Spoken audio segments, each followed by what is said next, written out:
Welcome. I'd like to call to order the December 11th, 2012 regular meeting of the Boulder Valley School District Board of Education. Sandy, will you call the roll? Albright. Here. Belleville. Benford. Here. Fuqua. Here. Myers. Here. Reed. Here. Smith. Here. Please stand and join me in the Pledge of Allegiance. I pledge allegiance to the flag of the United States of America and to the republic for which it stands, one nation, under God, indivisible, with liberty and justice for all.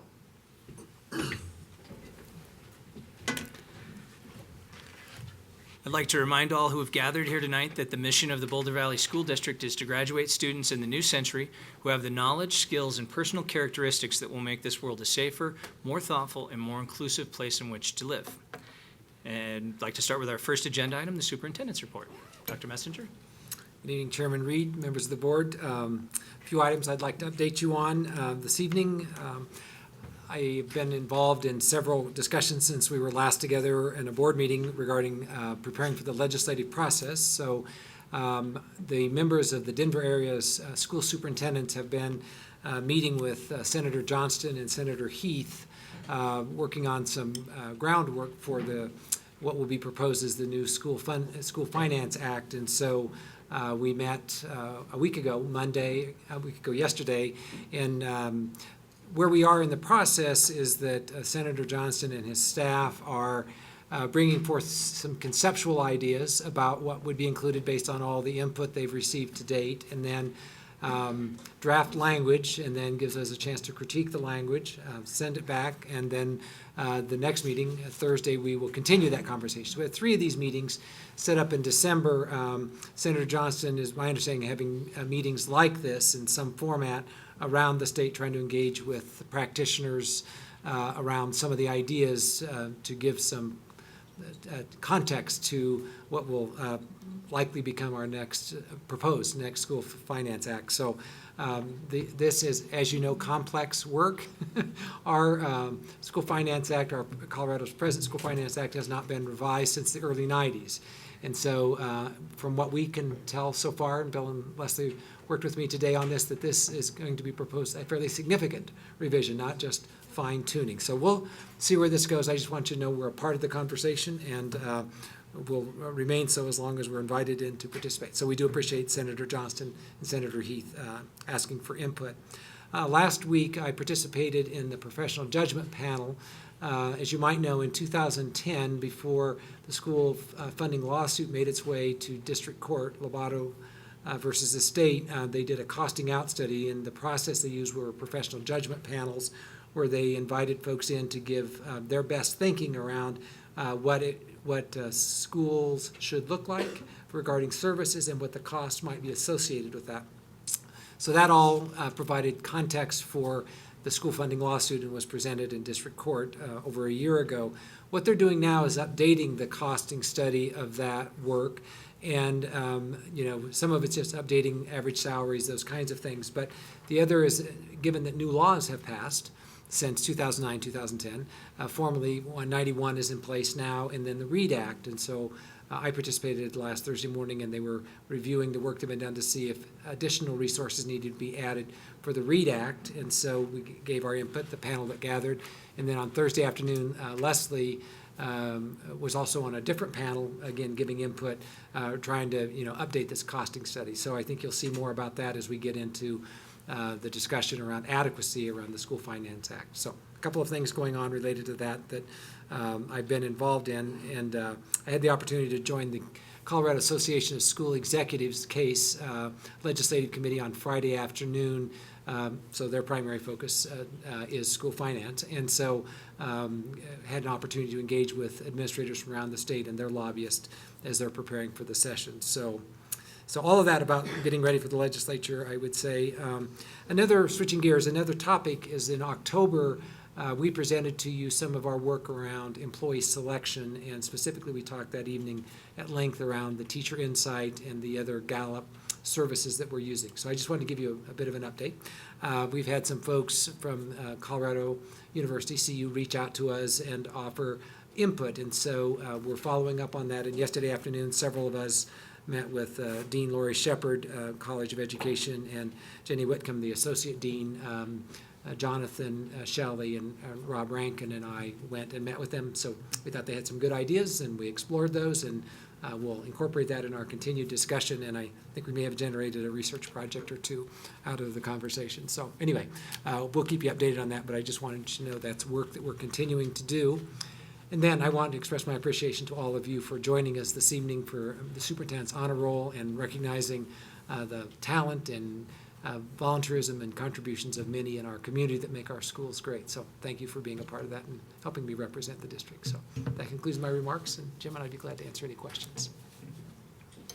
Thank you. Any questions? No. Well, we can move to our, thank you, Dr. Messenger. We'll move to our next agenda item. Oh, Jenny? Yes. That I really hope that as the school finance work goes forward, we'll be encouraging our legislators to look at how much it actually costs to educate kids first, and then deciding how, I mean, so that they'll think about how much money we actually should have first, whether they get there right away or not. I appreciate that. You know, truly, much of the conversation has been around the mechanics of a School Finance Act, which makes sense. I mean, that is some of what it is a formula-driven mechanical. I mean, it distributes money. That's what it does, right? But I think knowing how much money or how much resources needed is an important part of the discussion. So I will continue to bring that into discussion, as I know many of you do when you have opportunities.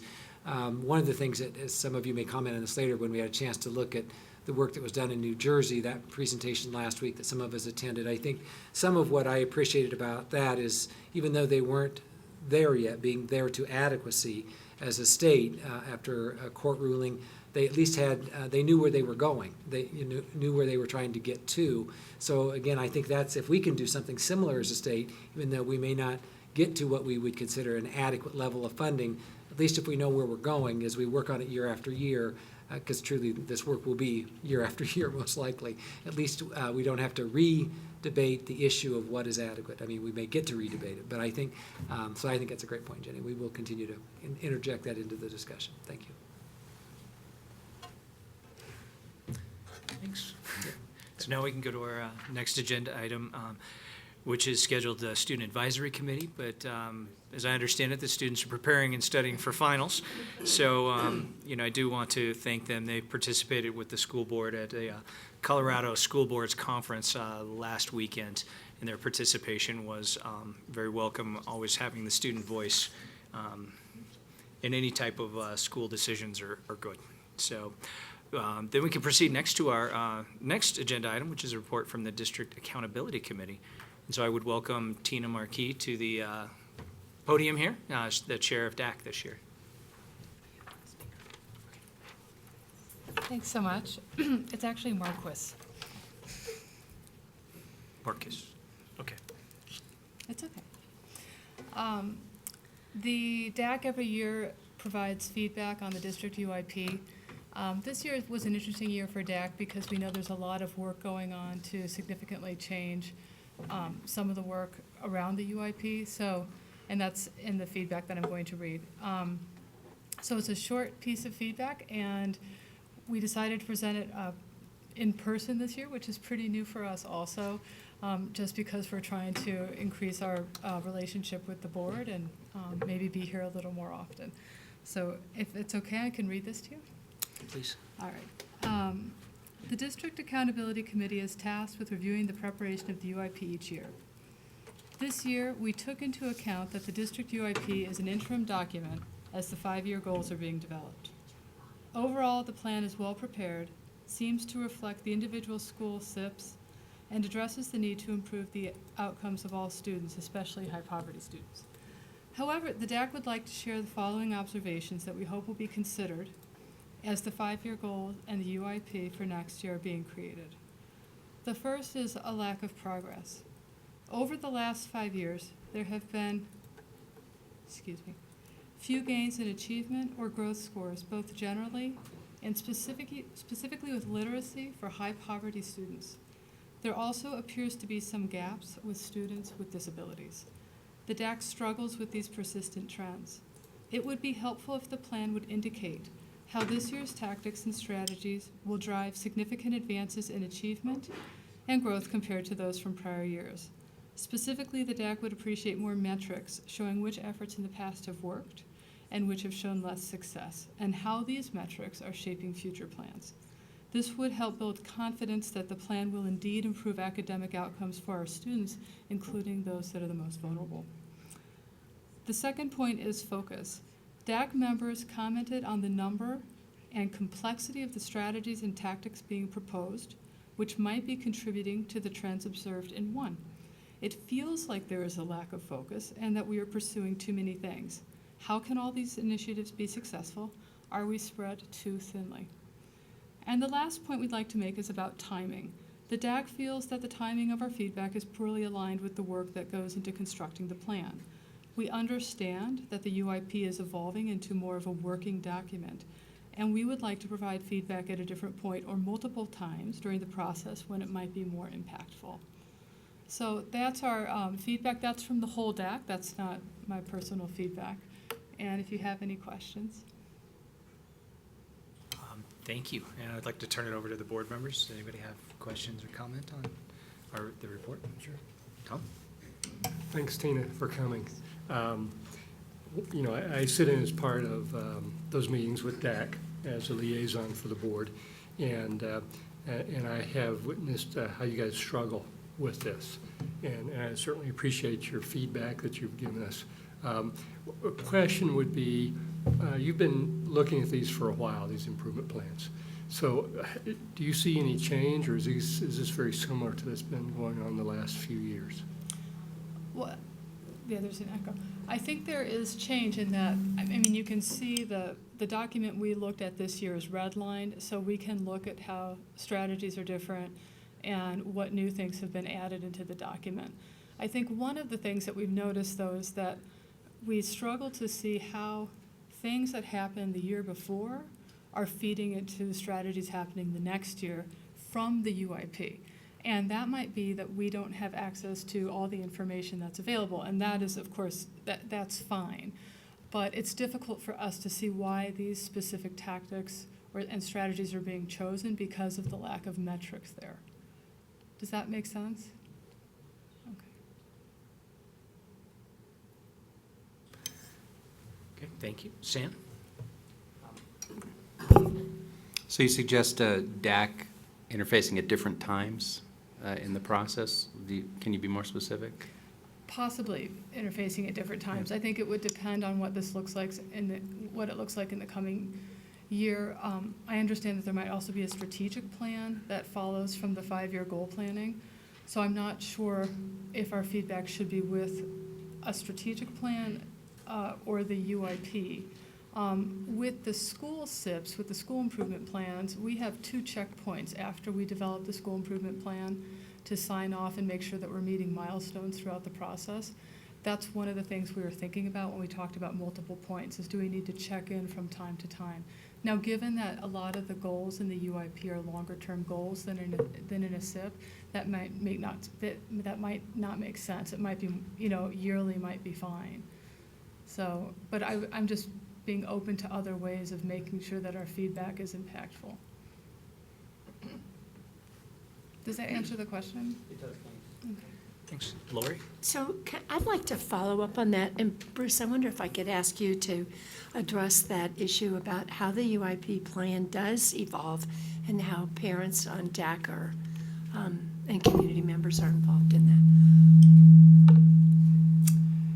Do we had hummus for dinner? This is a big home. We do have a little feedback tonight. So the process, and one of the things I would just say, and I would convey this to DAC as well, is that my observation after a little over a year is there seems to be some disconnect, and I don't mean to be critical, some disconnect between how we plan from the district level and the school level, and then where does the board fit into that, where does staff fit, and where does the district accountability committee fit. I think that so rather than maybe try to figure all of that out, actually what I'm going to suggest is that as we work this spring, as Tina mentioned, on our goals and then whatever operational planning we put in behind that, I really want, what I'm going to request is that the work that we do as a district and ultimately as schools really is what should drive the UIP. And if we have format issues or timing issues with regard to our compliance around the UIP, the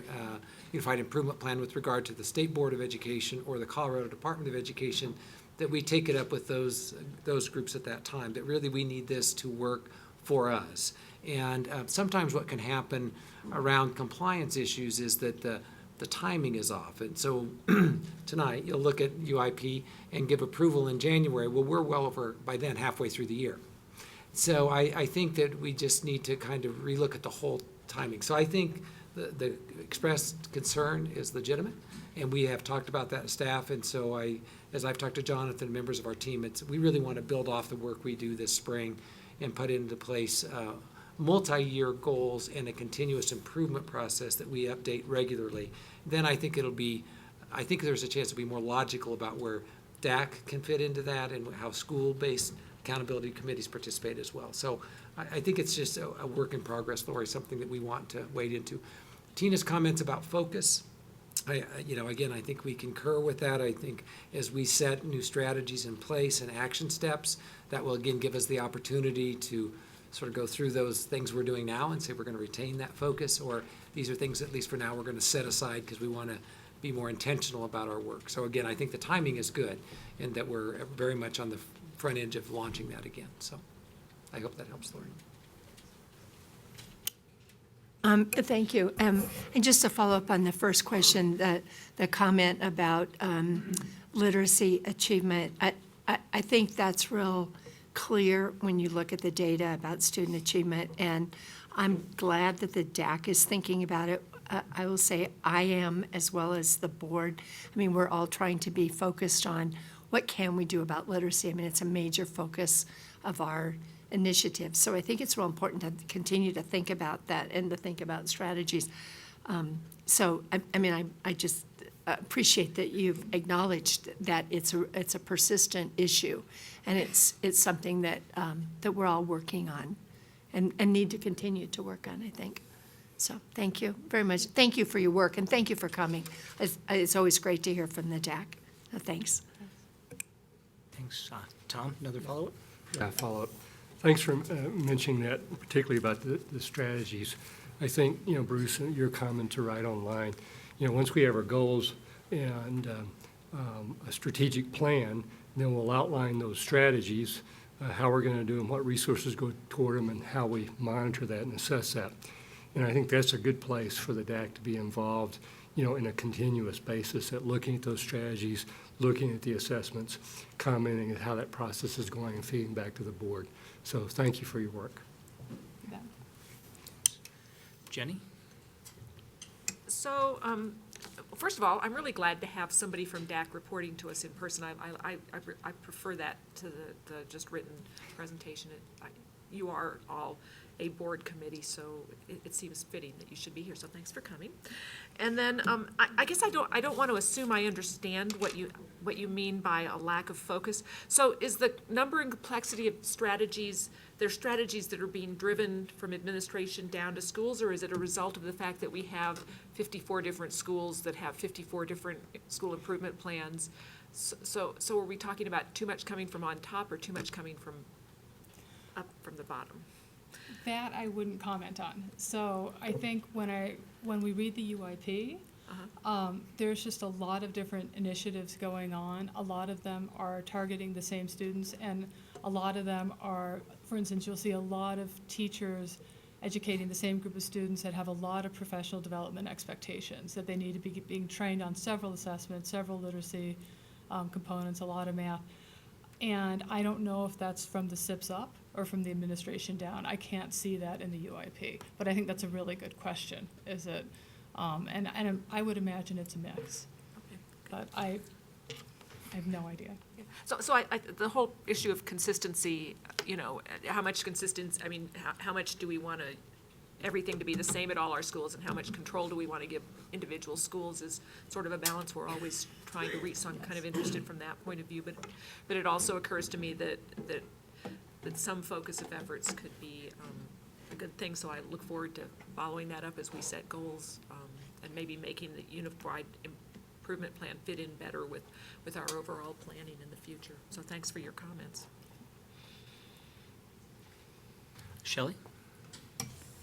Yeah, thank you, Tina, and I really appreciate your leadership at DAC and your choice to bring forth concerns and questions about what's working and what's not working, because, you know, you're one of the few sets of eyes and ears that the board has out there, and if you're not talking to us about what's not working, then we may not know. So thank you very much for doing this. We appreciate it. Yeah, I'd add my thanks. I know the DAC continues to struggle year after year about process versus progress. And I like that this report comments on both.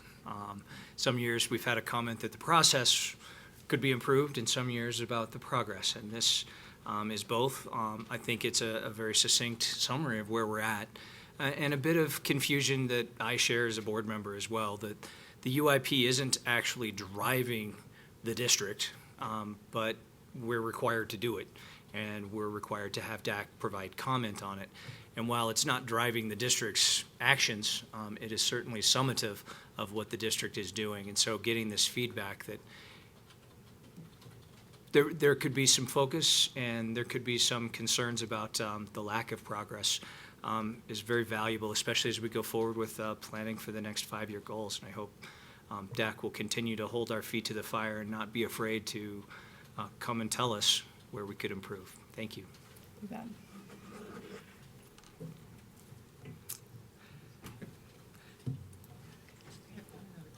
Oh, I'm sorry, Shelley. Have we ever talked to CDE about whether this whole process is useful or not? I have not personally visited with the commissioner or representatives about it. I have recently been appointed to the Commissioner's Advisory Committee, so representing the Denver area superintendent. So when I attend the next meeting, I will have that opportunity.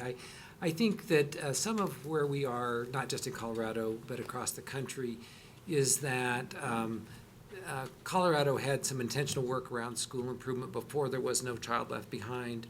I experienced some of that when I was in the state before, and then there is No Child Left Behind, and so there were some expectations around that get blended into that, and timing and timeline and state assessments, and then you layer over new legislation around trying to be competitive for Race to the Top grant applications, which has really been kind of what's been going on the last few years.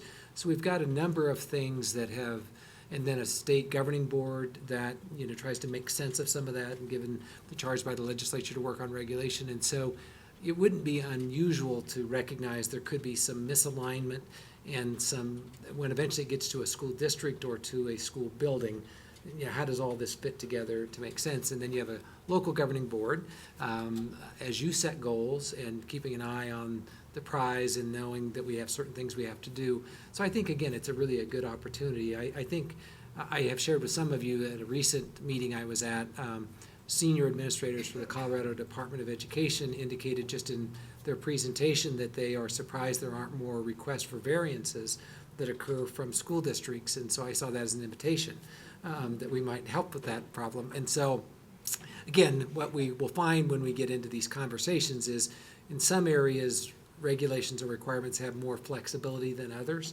because some are departments or the Board of Education, State Board of Education complying with agreements they've made with the federal government around provisions, and some might be interpretations that state boards or a department has done around regulations that there is greater opportunity for discretion. So I think until we really know what it is that we want to propose, if we do, and approach some of this differently, we might not be able to know the answer to that question, Shelley, but I've not personally engaged in that conversation, but I think in the next year we should seize that opportunity. If there's any part of the timing or the timeline that seems to be interrupting the work we're trying to get done at the school level or the district level. So, and obviously we'll keep you informed as we proceed with that if there is that opportunity or need, so. All right, well, thank you again, Tina, for coming and representing DAC, and please pass along our thanks to the DAC for chewing on this for us and providing such good feedback. Okay, I will. Thank you. Thanks. So our next agenda item is public hearing and public participation. The board recognizes the value of public comment on issues related to the operation of schools. To ensure that our meeting is conducted in an orderly manner, we ask that persons who address the board please confine your comments to matters that are germane to the business of the school district. Speakers on agenda items will be heard first, following by those speaking to non-agenda items. Please limit your presentation to 2 minutes. If we won't go over, please recognize that students often attend or view our meetings. Speakers' remarks, therefore, should be suitable for an audience that includes kindergarten through 12th grade students. The board president may interrupt, warn, or terminate a participant's statement that is unrelated to the business of the school district or inappropriate for K-12 students. At our podium, we have a lighting system. It will turn green when your 2 minutes starts. It will turn yellow at 30 seconds, and it will turn red and give a slight beep when your 2 minutes are over. And when that happens, please wrap up your presentation. We have one speaker tonight, and I would like to welcome Mary Ann Davis to the podium to speak about the elementary math materials adoption. Hi. So I am here as myself, not as a representative per se of the elementary math materials adoption, want to make that clear, but did want to give you some sense of the amazing things that went on behind, actually not closed doors, anyone could come in when they wanted. And also to thank a lot of people who really, really have put their heart and soul into this. So I was a member of the elementary Math Materials Adoption Committee. There are 4 or 5 other committees. So our director of mathematics has been juggling all of those, have been going on since August. But yesterday we had our final meeting and we came to a decision as a group, which will be coming forward to you. And it's a decision that I really do think parents are going to be very pleased with. I was a parent representative. I think students and teachers, and I think everyone's going to be very pleased with this decision. But what I really wanted you to know is that the process was the most incredible process that I would not have imagined it would have been this worthwhile and thorough and just a really, really excellent process. So it was over 50 people, and there were parent representatives, which I really appreciate that parents were called in on this. There were teachers who had a vote. There were teachers who came out of their dedication who didn't have a vote. There were people who came just for certain meetings, principals, et cetera. But in the end, am I running out of time? What really I want to say is that I'm really thanking everybody who was on the committee who really was very open-minded and professional. We had people coming in who really, really loved particular math programs. And through this very careful process, everyone was able to consider all of the programs and really look deeply into what they were and not be caught up in the jazz. Can I wrap it up? So I want to thank all the teachers who were so open to that, but also to thank Jackie Weber, because honestly, it never could have happened this way without Jackie. The way she orchestrated it so that it was really a process where we were looking at what was best for students and not looking at what people felt about different things. So I just can't thank her and the committee enough for everybody's heart and soul and dedication to this process. I feel like it was a very worthwhile process, and we'll hope that you agree with our choice. Thank you very much for coming out. As the script provides, I think we welcome comments, especially positive feedback on what the district's doing right. So you're welcome anytime. Our next agenda item is board comments and communication. Board members? Leslie? Thank you for letting us know how the process went, because I know we don't often get to see or hear about it, so it was really nice to have you come up and tell us. And it sort of sounded like a little bit of consensus negotiations.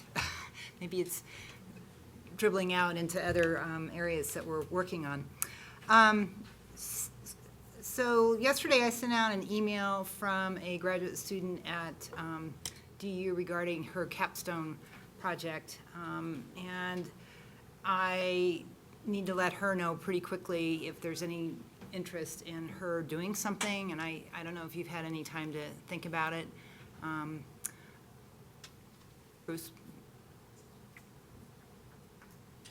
I have not had a chance to visit with Briggs since the email. I mean, I think, given what was sent, I think that, one of the things we may want to think about after, the work we do next week, especially if we want to tie it to the community engagement piece around the values and goals, is that, we will be doing some work after next week before we take it to community engagement, and we've projected that to be in January. So if, we'd certainly, Briggs and I could sit down and work with the student and, realizing where we need to go to see if we could work with her to create, an experience for her to satisfy her graduate work, and also create a product or feedback that would be helpful to the board and to the community.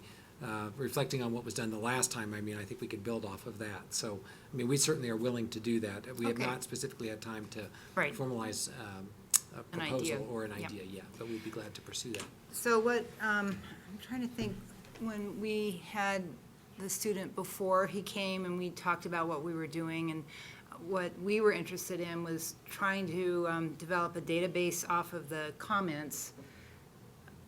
And from that, sort of to be able, so you didn't have to read through every comment, but you had sort of an idea of, topics that were hit on the hardest.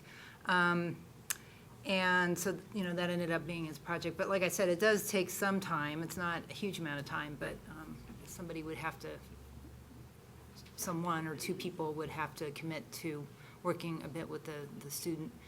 And then the paper writing is, sort of spring, and then the defense is, maybe April or May. I can't remember. So it's basically a semester. One thing I was thinking about is, I noticed when we had our Friday, Saturday, it looked like a few people said comments, but, obviously we didn't ask for that. And I know for our other community engagement process, we actually had a survey for everyone to fill out. So I would be interested in knowing, did you find this valuable? Do you have other ideas? Was it not valuable? I don't know if that would be of interest, doing maybe some evaluation work Right. on the various steps that we've been doing. That was just my thought. So that's something I'll throw out. So one of the things we may want to think about is that, so again, depending on the work we complete next week with our facilitators, is that when we go out for community engagement and receive input, again, how to What do we do with that? categorize, make sense of that, so that as it comes back to you in that February timeline before you consider final goals, again, that might be some of the processes. But I think your notion of reaching out to the 100+ participants that have more formally participated in the process as a part of the evaluated piece, if that would be something that would satisfy the work of the student, that would be helpful as well. Yeah, because, I know, a big issue that came up with the study that Schoolhouse did was, the lack of feedback. So we've been very intentional of making sure they're getting the reports and so forth. But it'd be nice to know if people feel like we really are Right. authentically providing feedback from, their efforts. So that's, there's probably a couple different areas, and I don't know what seemed like she was interested in communication and, as well as the engagement, so, Well, we could certainly follow up, Leslie, Briggs and I can, to see, if what some of our needs might be, or consistent with what she needs to do to satisfy the project. So. okay. Well, do you want me to email her and just say that we're having this meeting and that we'll have a little bit better idea? And then again, we can follow up. I know Briggs was copied on the Yeah. email communication as well, so. Okay, all right, I'll do that. And then the other thing is, we were all at CASB, obviously, and Tom and I went to the one, I don't know what they called that, plenary session on sort of the next wave of education and using technology. And he had some pretty high-flying ideas about how, he foresees 100% students using e-learning only. And I was like, wow, at $200 a person per year, and not, replacing curriculum and so forth. So it was interesting hearing his ideas. But all of a sudden, yesterday I was faced with two issues related to sort of the new e-learning and the technology cohort that I guess just met today for the first time, which I'd like to share with you because it sort of ties in with community engagement. First off, my kids, we were eating dinner on Sunday night, and they're both in a class together, and they said, well, our class is gonna be online next semester, but our teacher's gonna be in the classroom supporting us. And I thought, what in the heck is that? So of course I immediately emailed the teacher, and he called me within about 5 minutes, and he started telling me about what he was doing, and I said, oh, you're doing a flipped classroom, that's like the new technology. I'm in science education, I've gone to workshops on this, I know what this is. Obviously the kids aren't quite certain what you're doing, and I can guarantee you if I'm reacting this way, you're gonna have a lot of very angry parents probably contacting you. So that happened yesterday morning, and in the afternoon I was talking to a Foothill parent about the STREAM program, and I didn't realize, so last year it was at the 4th grade level, and this year now they're doing it across the board. And she said, my daughter came home and she said, I have to do an IXL app, and this is how I have to do my homework, and she's in kindergarten or 1st grade. And, she said, we were confused. We're like, does this take the place of worksheets? They don't really know what's going on or what's expected. And I thought, oh boy, we really, we're sort of launching into this, and we're going to speakers and hearing about sort of the new wave of education and technology, but we have to make sure that the kids know what's going on, and more importantly, I think the parents, because as this one parent at Foothill said, Boulder's pretty tech savvy, but not every parent is really excited about technology, especially at the younger ages. So I just hope that as we start rolling things out and new initiatives, that we are getting the information out to the parents so they understand what we're doing, how we're doing it, and are we evaluating it to make sure that we are doing, the right thing for our kids. So I just thought that was 2 interesting things happening yesterday that sort of coalesced together. I'm like, oh dear. So. Thanks. Sam? Well, I could tell my flipped classroom story in my house, which was, it was presented as an option to one of my son's classes at high school, and the kids didn't want to do it because they wanted to be protective of their out-of-classroom time. He said, Dad, sometimes, we don't have homework, or I can get my homework done during my off period. To think about having to watch a lesson every night and then, work on the homework in class, the kids weren't really all that interested because they felt like they had more control over their out-of-classroom time under the current model. So just the discussion in our house. I appreciate CASB very much. It's my 2nd year, and I'm grateful for the investment that the district and the taxpayers make in sending me there. And what I'm always struck by is, even though we have mostly very small rural districts in our state, there's so many common concerns between our district of 29,000 students and the districts we were next to that have 50 students. It's really more about the commonalities than some of the unique challenges small versus big districts face. So thanks again for sending me there, and also congratulations to all the folks who were awarded tonight during the Superintendent's Honor Roll. That is just a great affirmation of the many talented and committed people in our district. Thank you, Sam. Jenny? You can go, Lori. You ready? Sure. Lori. So I feel like we're sort of at the calm before the storm here in December, before the legislature starts in January, and it just feels like we're kind of at a busy time. But I wanted to just say to the public that we had our breakfast with our legislators from our people who represent different parts of Boulder Valley School District. And it was great. I appreciated the opportunity to share with them. All of our board was there, and several senior staff as well, and also members of the BVEA. But we had a chance to share with them what our legislative platform is, and and also to hear from them. And so it just means to me that we really have to keep our eyes open and pay attention and understand the context. I'm just absolutely glad you're involved in all of these big discussions, because what happens at the legislature can have a great effect on us. But I appreciated the legislators coming to talk with us, and feel like we continue to have good dialogue and openness and respect with them, and that feels real good to me. Also, on Saturday, Jim and I attended the BVEA breakfast. In the same way that the leadership from BVEA attended our breakfast, Jim and I went, and that was also another really interesting discussion to hear a talk with the teachers about what they're concerned about, and to get a better understanding of what the issues are going to be coming up in the upcoming session. So that was fun. I also appreciated being able to go to the CASB conference. It was also really fun to be able to introduce our BVSD program that Bruce and Jim and Fran Ryan and Stephanie Schroeder gave on the STREAM program that we've done. I mean, we gave that program to the membership at CASB, and I think it was interesting to hear how we partner and how valuable the relationship is with Impact, and what a difference it makes in those schools where that's happening. And then also to talk about our dropout prevention program, which a lot of people said, oh my gosh, we need to do this.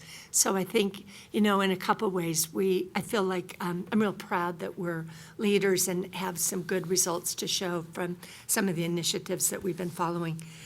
And finally, this weekend, I went on Saturday and saw Shelley and Bruce at New Vista High School at a discussion about GLBTQ issues. There were some students who spoke very passionately about what their experiences were in schools as being a gay or lesbian student. And it was just really informative and a very good discussion among the community, a lot of questions and answers. Congressman Polis was there as well and gave a good talk about some of these issues. And I think what I came away with is we need to constantly be aware of the climate within our schools. And I know that we're all dedicated to that, and yet you hear from students that still condescending words are used in schools. And so, it's a long fight. I appreciated the students for speaking up and coming forward, and it's just we know time and time again that there are issues that we need to continue to work on. So, thank you. Thanks, Lori. Jenny? Lori, Lori and Shelley, and Bruce, I'm glad you went to that. I saw the invitation and couldn't make it, but I think it was probably a really important conversation for us to keep having. So I'm glad you went. So we all went to CASB, and I think we're all, Sam, I really like the way you said, thank the taxpayers for sending us, because I think it's a really good investment too. I feel like every year I learn more about how to be an effective board member by going and more about the issues that we face as a school district, because you're right, we do face a lot of the same issues that all of our fellow school districts face in this state. And, but in the spirit of congratulating our district for things we're doing well tonight, I'd like to say that one thing that I was really grateful for as I attended some of the CASB sessions on teacher effectiveness is the great work we're doing in our district. And I think a lot of that has to do with the great work that you and maybe we as a board have done and the teachers have done to improve our relationship, because we're doing some really good work, as Shelley no doubt would agree with me, on the teacher and principal effectiveness. And I think that I did hear some things from other districts that made me think that the work is much tenser and more difficult in other districts. So so I'm really grateful that we're doing such good work here. Let me see.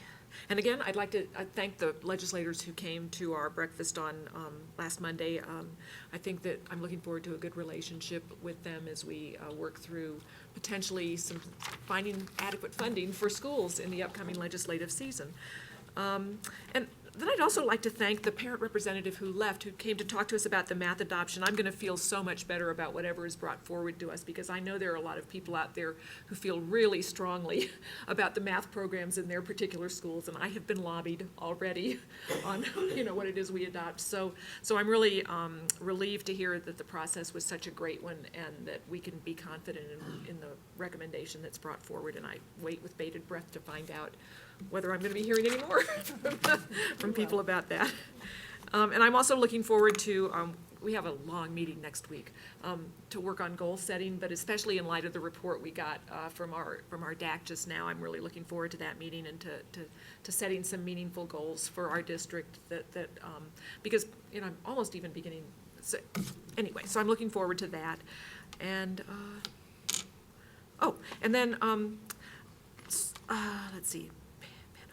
I attended our Parent Engagement Network had an open house last week now, and I attended that, and they had a speaker who is the author of Queen Bees and Wannabes, for any of you who are familiar with that book. She lives in Boulder now. She moved to Boulder and sends her children to Columbine and Casey, and so first of all, I'm really pleased that we have an organization like Penn in our district. It's a great organization, and for us to have parents that are working with our community and with our school district to create positive outcomes for kids is really extraordinary and great.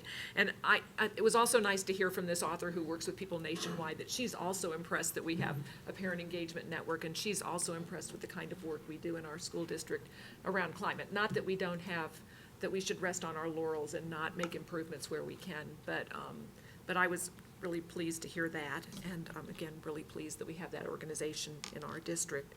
And then I really enjoyed the superintendent's honor roll tonight. I think that was a great way to do that, to have the reception where parents could have their children there without worrying that they were disrupting a board meeting, and I enjoyed that. I did notice, I would like to say, that 2 of the honorees were school librarians. So I would just like to say that one of my concerns as I visited schools this year has been I'm starting to notice that we have schools that don't have librarians. And the fact that 2 of the honorees tonight out of 17 were school librarians says to me that those people fulfill a very important function in our schools. And for us to be cutting costs in that particular way strikes me as maybe counterproductive. And I know that we have lots of needs in our district and lots of hard decisions to make, but I really hope we're thinking about whether that's the best way to make ends meet by getting rid of those valuable people. So that's all I have to say. Thank you. Thank you, Jenny. Tom? Sure. So we won't be meeting again until next year. So, Merry Christmas and Happy New Year to everyone. Hopefully you'll have a good vacation time. That's right, and we'll see each other then. But it was great to have DAC here tonight, Tina, talking to us. Shelley and I are liaisons, so we've been going to those meetings. And we were sensing some, I guess maybe frustration, maybe, Shelley, would you say, or lack of focus of that group. So we had the opportunity to sit down with Tina and some of the DAC leadership and talk about this, and spend about an hour talking with them and brainstorming. And they, as part of that process, they requested more time with the board. And so we suggested maybe a work session would be good. They have a number of topics they wanted to talk about.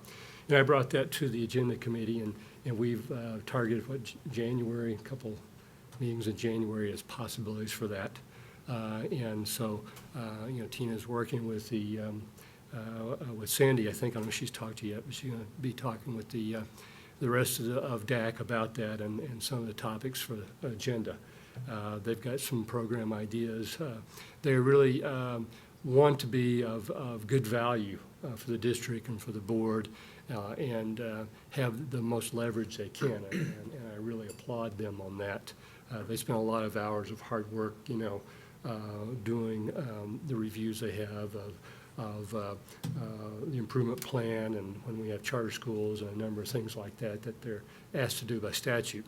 But I think we can utilize their strengths even more so, and they are willing to put the effort in. I think we would all benefit from that. So I'm looking forward for that to come together. So you'll be seeing that. I know we have a busy time going ahead, but I think that period of time we could spend together and working one-on-one with them would be of great value. And I'll stop there in case Shelley wants to say anything more about that. But that would be particularly if we get our strategic plan in place and adopt strategies for meeting our goals, they could really help the board a lot to assess those and see how we're coming along. So that's basically all I wanted to say. Thanks. Okay, thanks, Tom. Shelley? Thanks, Tom, for following up with arranging the DAC work sessions, because I think that's going to be really helpful. They are such an impressive group of parents. They're so smart, so analytical. They care so much about this district that I think any way that we can, any method we can create for more feedback from them is well-spent time. So, yeah, thanks for doing that. I also went to CASB, and because my kids have played sports for so long and so many sports, I frequently get questions about athletic policies of the district. So I decided I would go to the CHASA session, which was rocking, I have to tell you. I thought that when I went in there I might learn something about the relationship between CHASA and boards, school boards. But what I heard was about 70 people screaming at the CHASA board about various policies that they have in place right now. So I just sat back and listened for the most part. But I'm glad I did. I now understand better this sort of political environment that CHASA is operating in. But I must say, just this week, I got 2 more questions that I'd like to pass on to you, Bruce, because I did not find the answers in that session. And they both relate to why we are having tournaments during finals week. And I don't know if CHASA controls that, the school board, or the school district has input into that. I do not understand yet our relationship with them and who tells who what they can and cannot do in the district. So any enlightenment you could provide on that, because there are a couple parents that are not happy that their kids are going to miss their finals to play in a tournament that probably could have been scheduled a day later to avoid that conflict. The other questions that I've been getting this week have to do with the expanded learning opportunity grant that was in the paper, and your response as well. So I see that that's on the consent agenda tonight, and I'm hoping maybe you could say a little bit about what parental engagement process, if any, we undertook before we proposed that grant. And one of the questions I had was, why in particular were these schools selected? I mean, I can guess at why that's true. I mean, I think it's fairly obvious, but again, I think that requires some explanation, and I'd like to hear whatever you have to say about that before I vote on that. So, thank you. Thanks. And Dr. Messenger, it might be good the tournaments during finals week as an RFI for the whole board, allow a chance. I know that a previous board member observed that CHASA typically scheduled all of their events during the worst times for parents, and so the BVSD board would typically write a note to CHASA asking for them to do something different in the next year, and they would say, thank you for your input, and do it again. They schedule tournaments during graduations. They have a lot of competing priorities that they work on. I think one of the challenges I found, and also looking at CHASA, is trying to figure out how and who is on their governance structure. I had a congressman call me once, and I said, you should look at that first, and then write a letter like BVSD board has in the past, and then you'll figure out why nothing's ever happened. It's complicated to say the least, but CASB does have 3 or 4 board members that are elected from CASB to participate in there. CASE has some, large districts have some people are appointed by the governor. So anyway, it might be good if there's additional RFIs in the past, because I anticipate there probably has been questions. Maybe even just resending all of them as a reminder for me as well would help, in addition to this latest one. So a couple of items myself. I would like to congratulate our own Lori Albright for being reelected to the CASB board. So that means when we have these questions, we will forward them to you as well. Well, I don't know about Jess, Well, that's next. but we can find out. I would like to also congratulate and thank the district for sharing out some of the work we've been doing on the stream schools as well as the dropout prevention.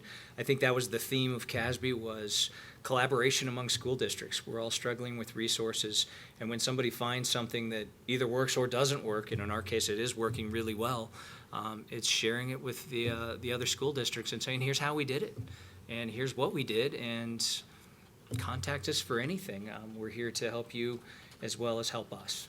So I thought that was great that BVSD is really stepping up into a more leadership position and sharing with the rest of the districts out there. I think everything else I had has said. This is our last business meeting for the end of the year, and so I wanted to wish a happy holidays to everyone, and I'm sure that you will all enjoy your break from school. All right. And with that, we can get into our information items, and the first one tonight is renewable energy and carbon reduction goals. Dr. Carroll? Good evening. Pull this presentation up. Do you guys want to pull it up? It's right there. So it's my pleasure to introduce this group of gentlemen from CU who spent their semester analyzing how the district is doing on our renewable energy and carbon reduction goals and making recommendations for how we might move forward. I also want to thank them and all of the students who have interned with the Office of Sustainability. It's a mutually beneficial relationship where we get their time and expertise to help us really delve deeper into our programs, and then they get the real-world experience as part of their coursework at CU. So with that, I'll hand it over. Thank you. Yeah. I want to thank you all for having us today. We will be talking about how the school district has been meeting renewable energy and carbon emissions reduction goals. I'm Alex Prey. This is Adam, Lincoln, and Josh is over there.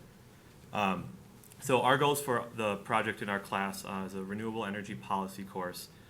We wanted to review the goals set out by the school district pertaining specifically to renewable energy and building energy usage.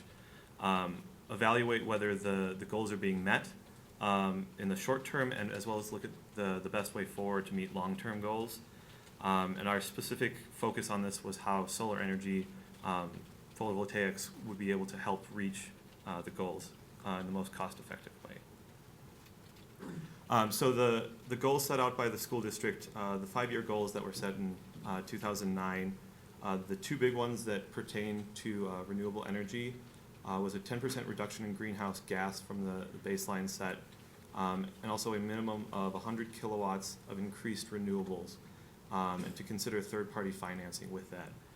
The long-term goals were in 2050 to reduce greenhouse gas emissions by 80% or be climate neutral. Really the only thing out of the 5 there that the solar energy can affect is the electrical portion, and that really is the largest portion of the greenhouse gas emissions. So looking at the portfolio of the district, we're looking at solar energy production from systems in the school district. This last fiscal year, at the beginning of the year, there were approximately 160 kilowatts of solar installed across about 14 different schools. And as many of you know, this last spring were many more installations through what's called a power purchase agreement. It's a leasing program, so the school district doesn't own these panels, but they pay for the energy that they create. On this plot, the portion off to the left is what's owned. We projected forward to see the production of this coming fiscal year, and as you can see, the percent that the district owns has become much smaller. These newer systems are going to be producing a lot of energy, and there's over 1,500 kilowatts installed now, producing just over 2 gigawatt hours of energy throughout the year. Across the district, electricity accounts for 36% of the total building energy consumption, and the solar that is now in place has cut into 2% of the total. It's just to be noted that this photovoltaic energy can only cut into that 36% of the electricity. The gas won't be affected by that. That's still required for the heating in the buildings. As far as carbon emissions go, electricity is proportionally a much larger contributor to carbon emissions, so that we have seen or you will see in this coming year, a 4% reduction of total carbon emissions from buildings. Right. With that said, is the district meeting its goals? As Alex had mentioned, you're at about 4.5% reduction in your greenhouse gases due to the solar installations. Your short-term goal was 10% from 2009. We think you're on your way there. Another short-term goal was to install 100 kilowatts of renewable energy. You actually more than exceeded that. You've installed about 1,500 kilowatts as of this fiscal year. And your longer-term goal to be carbon neutral or have an 80% reduction in your greenhouse gases by 2050. It's important to know how you got here. The systems that you own, they were all done via grant. An important distinction on those: the district doesn't actually pay for the energy that's produced, as opposed to the power purchase agreement or the PPA. You actually lease those through a company called Solar City, but you do have to pay for the energy that those panels produce. There was one school that was done via bond at Casey. However, that was kind of integrated into a bigger project, I've been told, and you didn't really have to sell a bond for just the solar panels. This graph right here is trying to give you a picture of the different financing options and the levelized costs over the 20 years. And the grant 10 kilowatt systems kind of represent the systems you own currently. And as you can see, they're kind of expensive. You're not paying this, however, the true cost of the energy is about 17 cents a kilowatt hour. And as you compare it to the Excel rate over on the right, at about 7 cents a kilowatt hour.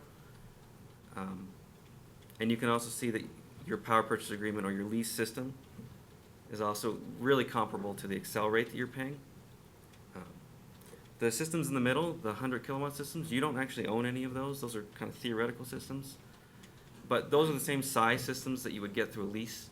Those are the minimum installs that Solar City currently does. And as you can see, if you were to go out and try to do that, you would get some economies of scale over the 10 kilowatt systems. However, they would still be more expensive to the district than going with the lease system. And the reason for that is through Solar City, they get tax breaks that you don't. However, if someone were to give you this system, you actually wouldn't be paying this, but that is sort of the true costs of the energy. So if you can get the grant, you should go for it, but that is the true cost of the energy. All right, so I hope Alex and Adam gave you a good sense of where the district is currently at. I want to shift gears a bit and talk about where the district is moving forward. So you guys are going to have a lot of options moving forward to meet your 2050 goal of carbon neutral or 80% reduction in greenhouse gases. And what this analysis does is try to answer the question of how you're going to do that in the most cost-effective way possible. What you can do with this type of analysis is compare renewable energy measures to energy conservation measures. So do you install solar or do you replace lighting in the buildings? What we did in this analysis in particular was compare the three different solar financing options. On the vertical axis is your annualized energy cost for the whole district, and on the horizontal axis is the percent energy savings. So ideally, you want to get further right and down to save the most energy and also reduce your operating cost. As you can see, the PPA line is flat, which means it's pretty much a break-even proposition. So theoretically, if you could install as much solar panels as Excel would allow, you could get 36% savings in energy, and that would equal about 26 megawatts. We also looked at the utility rates that you're paying to Excel, and this it could be the dark horse in how you integrate renewable energy and energy conservation measures as you move forward. The rate, or the bar on the far left, is the rate that most of the buildings are currently on. It's a secondary general rate. As you can see, for this particular example, this is Flatirons Elementary, and this is what you pay, or what the district pays per year for electricity. About $30,000. 2/3 of that is in demand cost. So it doesn't, if you reduce your energy, it really doesn't reduce that cost. So installing solar on the buildings will not reduce that 64%. So you could reduce your energy usage to 0, and you're still going to pay $20,000 a year. There are some different rate options that Xcel has. They're called time of use options. They're pilot programs. And as you can see, it shifts about 2/3 of the cost to the actual energy usage. So if you reduce your energy usage to 0, you'll actually save more money and be incentivized to do so. So if you switch to either one of these, you could reduce the operating cost to under $10,000. So in ending, here are final recommendations. More short-term goals. I think you're well on your way to meeting the 5-year goal that you set out in 2009. I think a 2% reduction in greenhouse gases each year until 2050 will get you where you need to be. Also, explore installing solar on the schools that don't have it yet. It's been a good option for you guys. It's really cost effective and it increases renewable energy. The optimized approach to decide whether to go with conservation or renewable energy is definitely a good way to go, and doing some energy modeling there to figure out that. Also, as I mentioned with the utility rates, leverage those different options that you have with Xcel, and also getting involved with the municipalization process. Try to figure out what their rates are going to be, whether they're going to limit the amount of solar that you guys can install, because Xcel's currently limiting you guys in terms of that. So maybe try to get some of those answers, or those questions answered, and I think you guys are doing a really good job, and keep up. Mm-hmm. Any questions or concerns or comments? Well, thank you for a wonderful report and good food for thought. Board members, questions? Leslie? Well, thank you. That's great that you have done that, and I'm glad we provided an outlet for you to do a project like this for your class. It's a great partnership that we can do with CU, hopefully some more in the future. I'm just wondering, did you do an analysis of each school? Because I saw the Flatiron one, or did you just pick certain schools? No, we just picked certain schools. We did look at the district as a whole and how they spend their energy usage, but diving into each school in particular, it's pretty time consuming. Yeah, I can imagine. I think a lot of the stuff that we covered here will get done in individual energy audits. I think a school by school basis is the best way to approach it, and ask them to do these type of analyses. And then I'm just curious, how much does Xcel allow us to install in terms of solar? Is it like a percentage of our energy use? Yes, or? exactly. So it's 120% of your energy use. So every kilowatt hour that you use, you can have that equivalent in solar, if that makes sense. Yeah, a little bit more. And then my last question is, I thought it was interesting that we hit our goal way beyond with the kilowatt hours that we're producing with solar, but it hasn't really, I'm like, well, we're way over on that, so why aren't we hitting the 10%? So it seems like there's a little bit of a mismatch between those two goals, or? Yeah, yeah. You want to jump in? So I guess we can talk about the carbon reductions. The goal to install solar was well exceeded, but with the carbon reductions, there's a lot of different measures. We were just looking at what specifically solar has reduced. The options to install more efficient equipment in buildings, or optimize the schedules of operation of buildings, will further decrease that carbon emissions portion. More efficient vehicle fleets is going to reduce your carbon emissions. But we were really just looking at what solar can do and what solar has done to reduce that number. And it's, you know, done almost nearly half of the work there.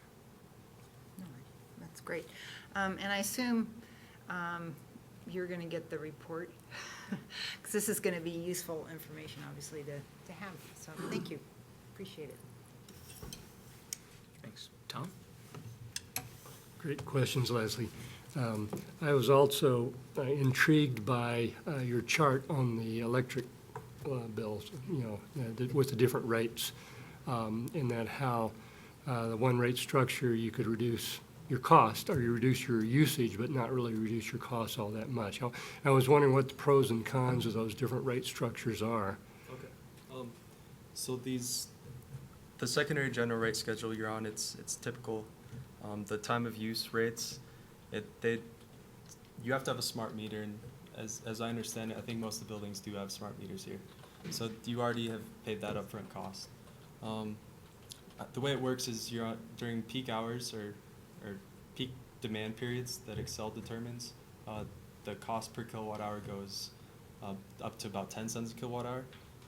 The rest of the time of the year, basically when it's not summer or from noon to 8 p.m., the rest of the time of year, it's down to 1 cent a kilowatt hour. So school's out most of the summer. When you're paying that high rate, your energy use probably isn't that great.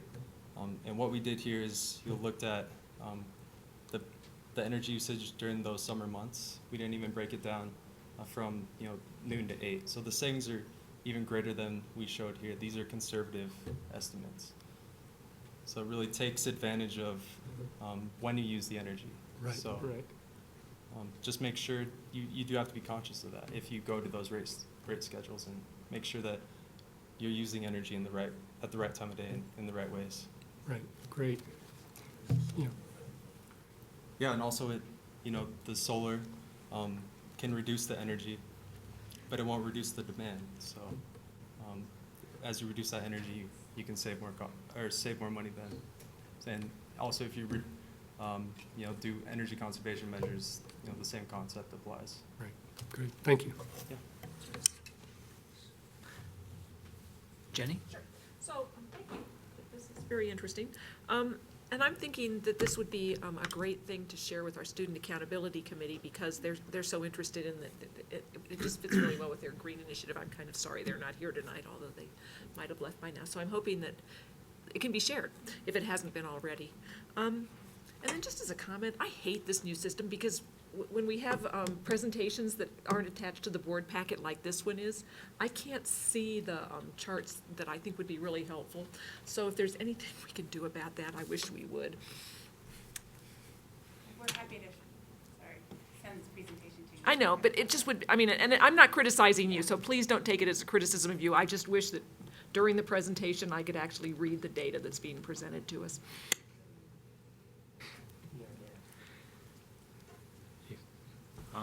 Thank you. I think that's good feedback. I know as I get older, it's harder to read too. Any other?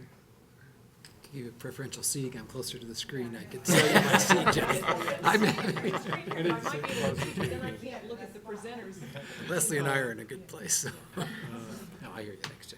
Well, I do want to thank all the analysis that went into this. I certainly didn't realize the time of use differences could be that much, and would hope that this presentation not only gets sent to us, but also for financial analysis throughout the district, because maybe there are some things we could do, and maybe in a pilot way that, even though we've done a lot of solar, we're only halfway to our initial goals, and there may be other ways to continue on that path. I like that observation of 2% a year. Keeps the onus on us that we didn't cross the finish line. We did do some really good work, and it's very appreciated, but that we can still do more. I like that. That's a good message from students to a school board. So thank you very much for coming tonight, and thank you for that presentation. Thank you. Thanks for having us.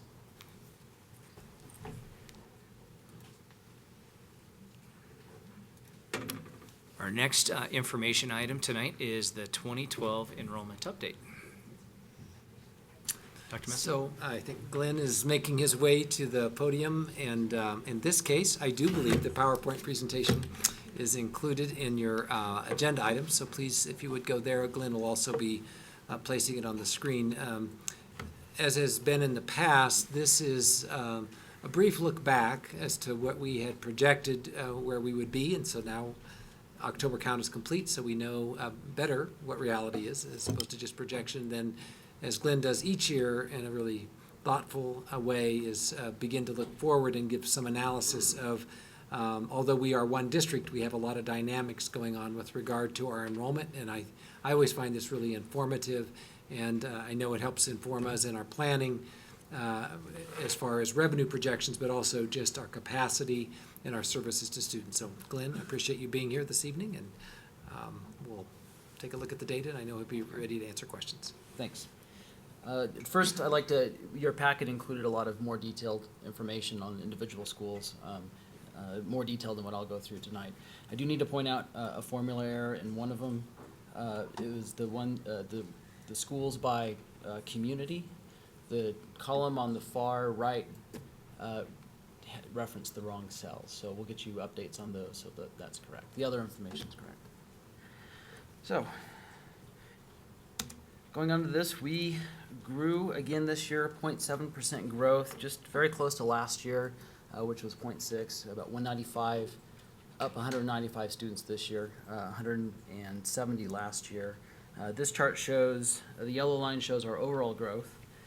The bar on, light-colored bar on top here is charter growth, and below that is our general fund growth. So we can see in 2009, our charter pretty much peaked. We haven't grown at the charter level since then. Pretty much charter capacity is full at this point, so any growth we do get goes into the general fund schools. And if you look closely, the general fund growth actually the last few years has been more aggressive than the overall growth. This chart really quick just shows kind of a big long-term trend since '01 at the different levels, blue being elementary, silver being high, and red is middle school. This really shows a nice growth trend that we had at the elementary level in the late 2000s. That has leveled off the last 3 years, you can see that. The other two levels have kind of been up and down depending on the size, class sizes they've been getting from below. This is the same information shown a little different way. You can see a little finer level of detail. It shows just absolute growth that we get every year. So the yellow line is the district-wide K-12. And so, for example, this year we grew 195 in 2012. And in 2010 we grew almost 470. That was our big year. In terms of the levels, in blue is elementary. And we see again that growth trend that we've been seeing in the late 2000s. That has tapered off the last 2 years. 2011 growth was fairly limited, and it was at elementary level pretty small. And I can go into some reasons for that in a bit. Again, the high school and middle school levels, you do kind of see this up-down cycle with them because we still have some small classes working their way through the system. Now, kind of the reasons for growth, where we do see growth, one is just in the differences in class sizes that we see. This chart shows the bottom level is the smallest class that we had for that grade level in the last 8 years. The top level is the largest class in the last 8 years, and the yellow dots are where we're at this year. We can see our kindergarten class this year. 2017 was small compared to previous years. It was actually about 100 down from last year. So part of the story is we had a massive kindergarten class last year. This year's class seems small. It's actually still a pretty healthy class at 2017. Normal for us is around 2050. So it's a little bit low, but still a healthy kindergarten class. We also see our very large 9th grade class, explaining a lot of the high school growth that we saw this year, along with also a lot of out-of-district and good retention again at the 9th grade level. But as far as future growth, and one reason why we see elementary kind of limiting out is you can see all of these class sizes are on the upper rung. So there's, in terms of class sizes causing growth, we're kind of hitting the ceiling on a lot of these classes. You're not having a small fifth grade class move out and allowing a lot of growth at that level. So elementary growth is probably, in that way, experiencing some of a limiting factor. And overall in the district, really, we're seeing two small cohorts working their way through at the high school level. And once those are progressed out of the system, we're going to kind of see, again, a limiting factor on our growth coming through the entire district, as long as our kindergartens stay high. And I don't really see our kindergarten classes getting bigger and bigger. I'm hoping they will stay at least where they're at right now. Another effect on enrollment growth is out-of-district students. The last 3 years, you can see here on the top of the bar, it's really been about rock steady, just about the exact same population. This year there was quite a bit of a shift though. Elementary actually dropped by about 50 out-of-district. High school grew by about 50. So the net effect on the system is 0, but it has shifted between grade levels. Now this chart shows where we get growth in terms of communities. I limited at the elementary level. It explains growth a little better without taking all the progressions up at the secondary level. So the yellow line, again, these are absolute growth along the left. The yellow line is the BVSD total. So this year at elementary level, these are resident students only, the ones that just live in the district. This year, the resident students grew by about 75 at the elementary level, about the same as last year. And we can see in blue is Boulder, and that's really representing the lion's share of the growth the last 6 years or so.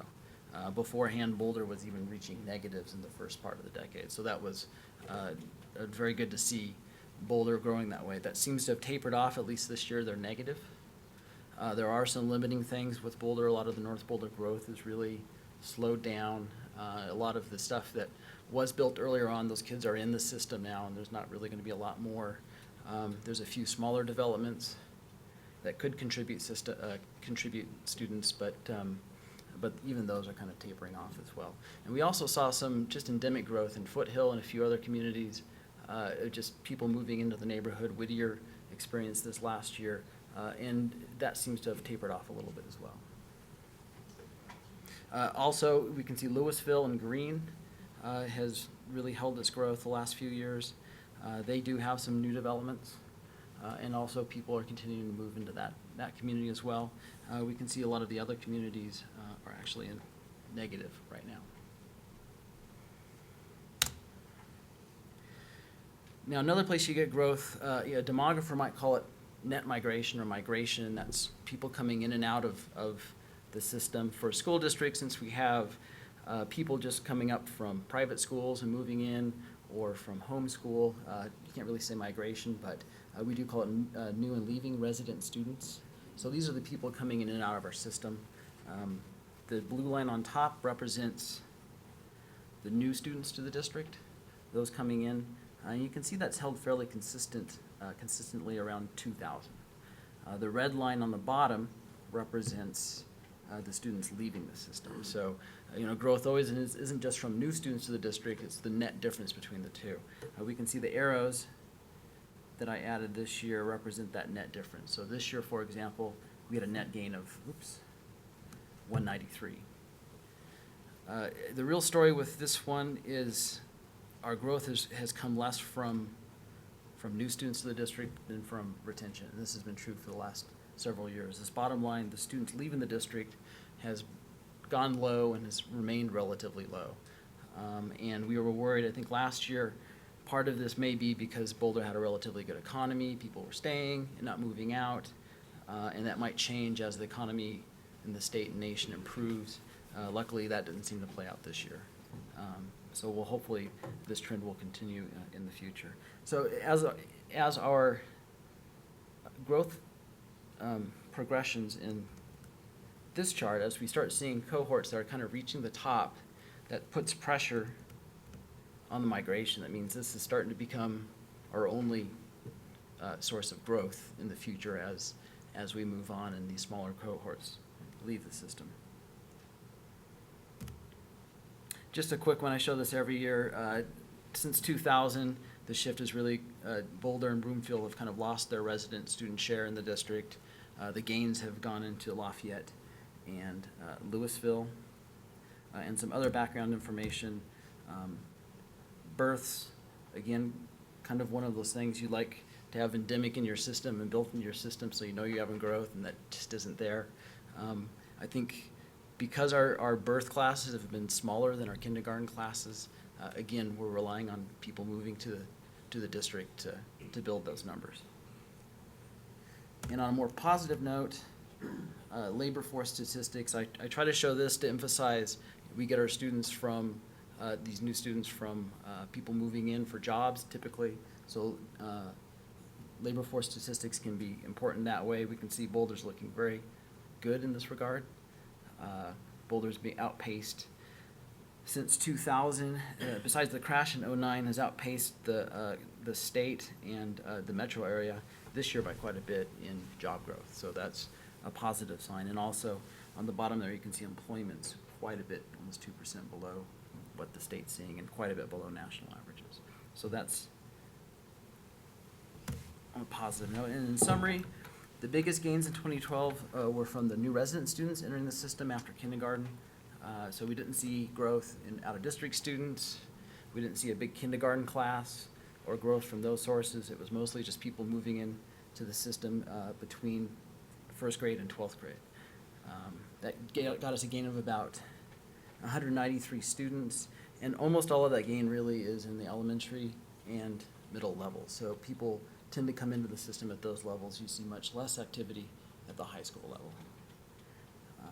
And again, those net gains really were from better retention, more people staying than increasing the number of people coming into the district. The number of out-of-district students remains level with last year, but we do see more of a favor in the high school level for those.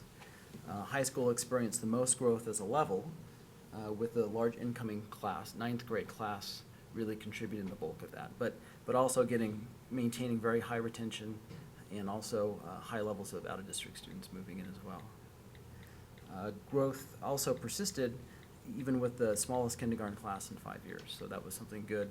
Even though we were 100 down over last year, we still had a net gain district-wide of almost 200 students. But the prospects for future growth may be nearing as BVSD has smaller cohorts progress out of the system, and we're not really seeing large kindergarten classes replace that. So that's with the enrollment part. Just real quick on the projections. I think this year we projected about 0.8% growth. We came in, which would be a gain of 240, and like I said before, we gained about 0.7 and 195. So we were a little bit under, about 45 under total projection. Elementary and middle were actually almost right on. They were off in single digits. Most of that difference with projection was high school. So the out-of-district students was estimated just about correctly, but we had a very large 9th grade class, and we anticipated a bigger bump than we actually got, so at the 9th grade level. So with that, if there's any questions? Thank you. Board Member Sam? So I see that Crestview is again the biggest enrollment of any elementary, but you don't forecast much growth anymore in that catchment area. Yeah, they're still big, but they've tapered off. And so their growth is really leveled about the last 2 years. So, yeah, they're at high levels, but I don't see necessarily a lot more progression in Crestview. And I also see in Nederland, middle and high school, significant drop-off. Elementary is flat. What are the implications for that? Maybe that's a better question for Bruce. So the implications for the middle senior is, well, there are two things going on. One is that we want to work, and have been, under Lynn's leadership, working to retain students that progress from elementary to middle high. So I know that they've been strategizing on that, so because they obviously have the choice to come down if they choose to. And the other, so that's an interest. The other is to make sure that we can maintain high-quality programming, which is both a retention issue, but also size of school setting, especially at a high school level, really makes a difference in maintaining a comprehensive program. not that it's not important at the elementary, but that you can do similar programming in a student population of 200 or 400 in elementary school. When you get a comprehensive high school, drop down to the numbers that we're seeing at Netherlands Senior, I mean, that's work that Deirdre and I have been in conversation with them about. So it's certainly an area of interest of ours, you know, and even to attract, I mean, one of the challenges, because we're choice, can we maintain that same quality of programming available to the students in that school community, and obviously it's important that the parents and the students see that and believe that as well. So there are implications, Sam, and it's one that we will continue to work on.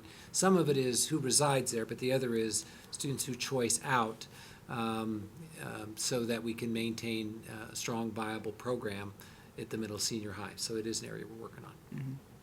And we're required to take students from outside the district if we have space for them, is that correct, or?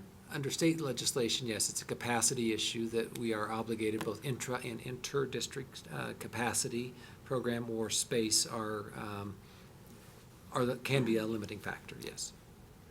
So are students from outside the district, what are the pros and cons of that? Either of you run that down for me? Or perhaps that's too big of a question for this. It is a big question.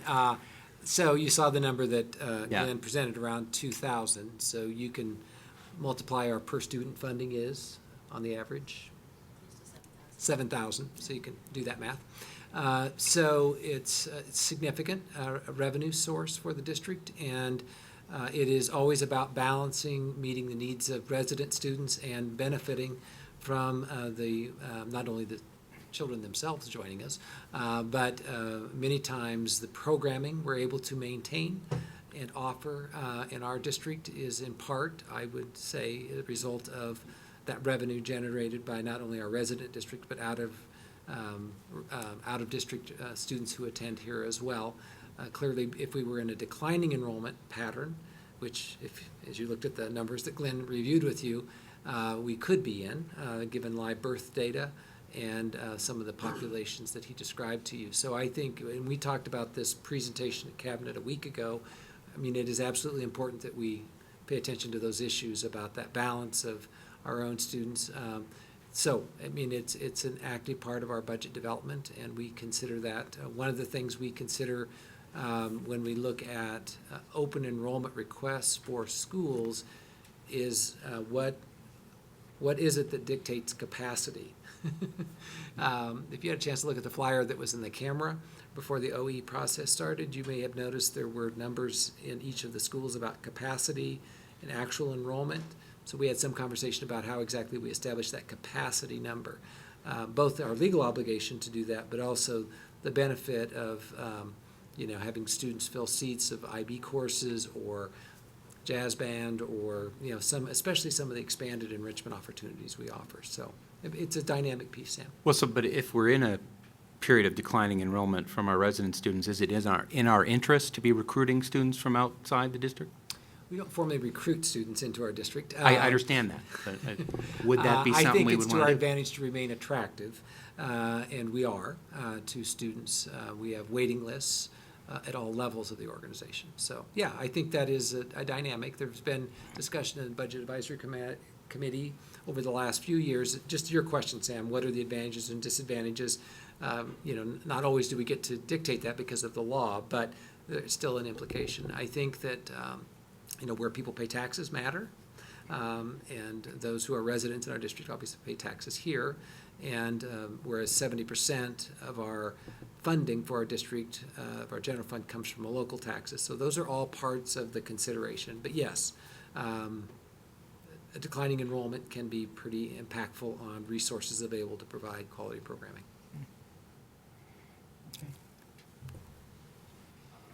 Leslie? Well, first off, this is my last time that I get to say this, but I'm always amazed at how good the projections are from first Dawn and now Glenn. And I always say this, I'm a scientist, and if I could predict that closely, I'd be writing a paper in science every year. So congratulations, because there's a lot of moving parts to try to come up with a prediction. I'm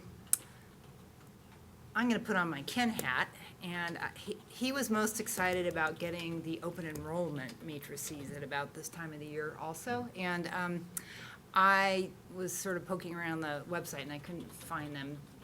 Can we get copies of those? Sure. We don't have them for this year, actually, we're finalizing them Okay. now. But for future reference, they're on the website. The easiest way to find them is just type in matrix. It's such a Okay. unique word, it comes right up. All right, thank you, because he was always excited to look at that data, and I think it's interesting. We don't talk so much about open enrollment and impacts on schools as, like, when I first got on the board after school closures, so maybe it's a good thing that people aren't interested in seeing the matrices. But I still am. And then my last question is regarding New Vista, and I'm noticing, like, the last 3 years, it's, plus or minus a few students at 300. Is there like a target number that we're trying to get for New Vista? Yes, Deirdre to respond to that.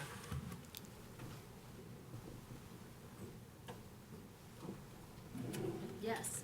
What you're seeing means we're hitting the target number. Okay. And we're okay going up a little bit over 300, and we really don't want to be dipping down into like 280, 290, so So we're 300, is 330. doing, is sort of the optimal. We had seen some decline in enrollment a few years ago, but we've come back up and we're right where we want to be. Perfect. Lots of interest. Good. And from students wanting New Vista. Good, excellent, thank you. Thanks, Leslie. Jenny?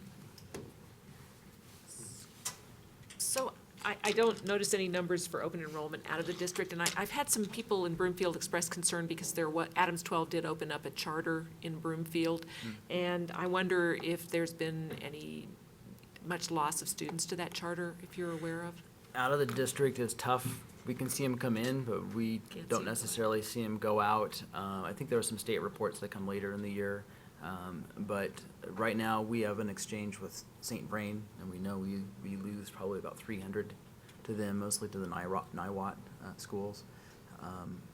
But apart from that, I'm not sure about where we're at with Adams 12. So then I won't ask if we're losing students to neighboring districts that might have all-day kindergarten, since I read something about that, about St. Vrain's aggressive all-day kindergarten program, and I've had another, some people in Broomfield express concern about Adams 12 offering some all-day kindergarten on a tuition basis that might affect our enrollment in kindergarten in those areas, but we don't know that either. I wouldn't, that'd be something you'd probably have to survey to see, Okay. why people leave. Thanks, Jenny. Tom? Since we're seeing this, Bruce, this is a question for you. Since we're seeing our largest gain from new students actually moving into the district, new resident students, do we have strategies, or should we have strategies around those students, of assessing them where they are, bringing them up to levels if necessary that we're in, especially with the core content curricula that's so heavily weighted on, getting from one grade to the next and having those skills. If those students come in deficient, then obviously we've got some issues.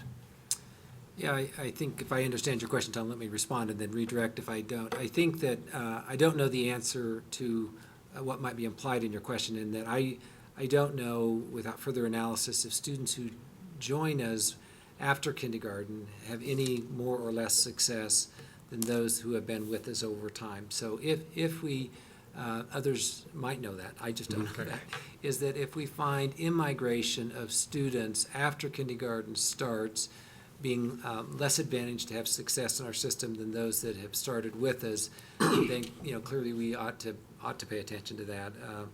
So I don't know if we've done that analysis in the district. Then there's a second part to that question is that some of what I saw in Glenn's data really isn't after kindergarten. I mean, that one chart with the red and blue line showed that difference of in-district in-migration versus out. But the other part is we gain children from birth till kindergarten. So we would otherwise see a much greater decrease in kindergarten if we weren't seeing families with school-age, preschool-age children join our community before they start kindergarten. So again, that's probably not an analysis we've done. I mean, we would, not that we couldn't, but we would need to determine when they moved into the community to know if 3-year-olds who come here as 3-year-olds are in a different place than those who are born in the community. Again, our greatest predictor of underachievement in the district is poverty, and not necessarily length of time of residence in the community, and also English not being the primary language. But again, mobility could be related to both of those. And so anyway, I think that's an analysis. Again, what we tend to do is assess the students when they're with us and then make judgment around programming from that. But yeah, I think So we really don't have necessarily a uniform practice of assessing new students as they come in,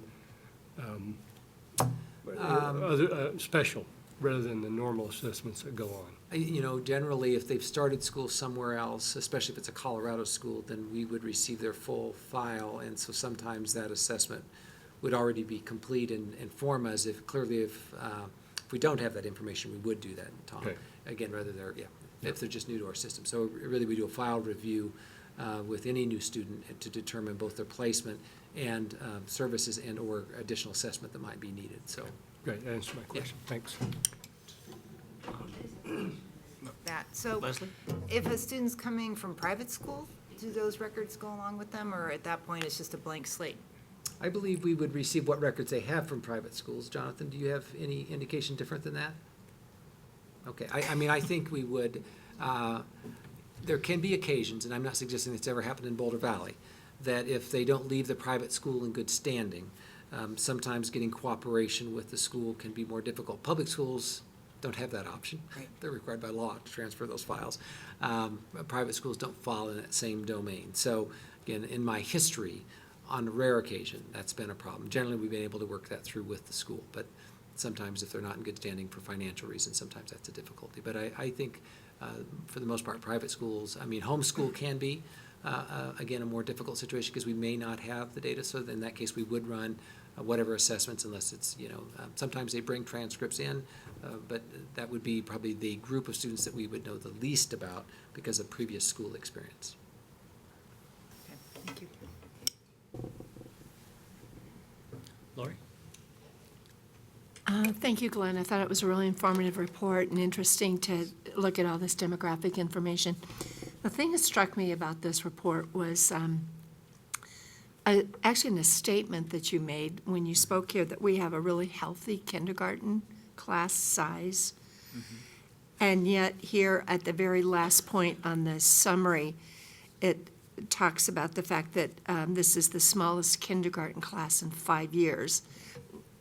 So you can have both. I mean, I'm not trying to be argumentative, but I'm just saying that on the one hand, it's a small class.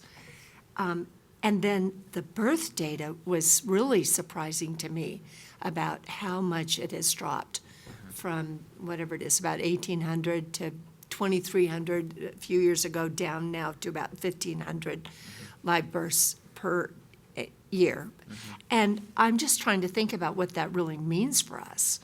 That as those children go through the system, it's like one thing to look backwards at what's happened, but how do we plan for the future with this information, which clearly is why you gave it to us. I mean, why we've asked for it is what does this mean? But this has so many ramifications about class size, about facility usage, about needs of kids, about funding ability. I mean, it really looks significant to me. And I don't mean that in a technical scientific word, excuse me, Leslie. But I mean, it just feels real significant to me in terms of the birth projection and the size of kindergarten and where we're going. So what do we do? So we've been in this decline well beyond the kindergartners who are in our classes now. So what Glenn pointed out in the presentation, there's 2 reasons it hasn't had that significant negative impact on our enrollment is immigration of families with young children before kindergarten that have moved into our community even though they weren't born here. And then the other is our continued robust open enrollment, which was Sam's earlier question. So you're right, if all of a sudden we didn't have immigration of young families with young children and or if people weren't choicing into our district through open enrollment, then that blue line on that chart would do just exactly what you're describing, Lori. So it's a dynamic process, and that's one variable. There are two others that affect class size in kindergarten. And if I can add, the 2017 level we're at, some of the small cohorts that we're seeing in high school now, those were 1,700 and 1,800 kindergarten classes. So when you compare that in the past, 2020, 2020 kindergarten class is a pretty healthy class, and only a little bit smaller than average for the last few years. The other part of this that I was wondering about was with the in-migration of kids, and that those children don't come with, I don't know quite how to say this, but our public has supported us with the high mill levy and high bond support. And when children come from the outside, I just wonder how that might affect both a political awareness. I guess a kid is a kid, and a kid costs as much as they bring, and our voters have given us this amount of money. But it's interesting that if we were to begin to do more work to, not exactly recruit, but encourage, offer the opportunity for kids, we'd be having more kids coming, but not more money necessarily. Did I get the mill levy, mill money, is that what you? So Yeah, if well, they we- enroll here, we get the same per pupil funding. The difference is Right. if they move here and reside here, they also vote here. If they open enrollment here and don't reside here, they don't vote here. Right. So the proportion of students who open enrolled who are not residents could affect the voting support for our schools. Families who choose to move here because they want to live here because of the quality of life and opportunity and jobs and quality of schools are likely to be folks who are supportive of Right. our efforts. So I think, again, those are different populations that we Right. probably want to be careful not to make generalizations about because they all have their own unique characteristics. Right. And clearly, our public has been really supportive of schools, and so, kids are kids, and as long as they're in the system, okay, thanks.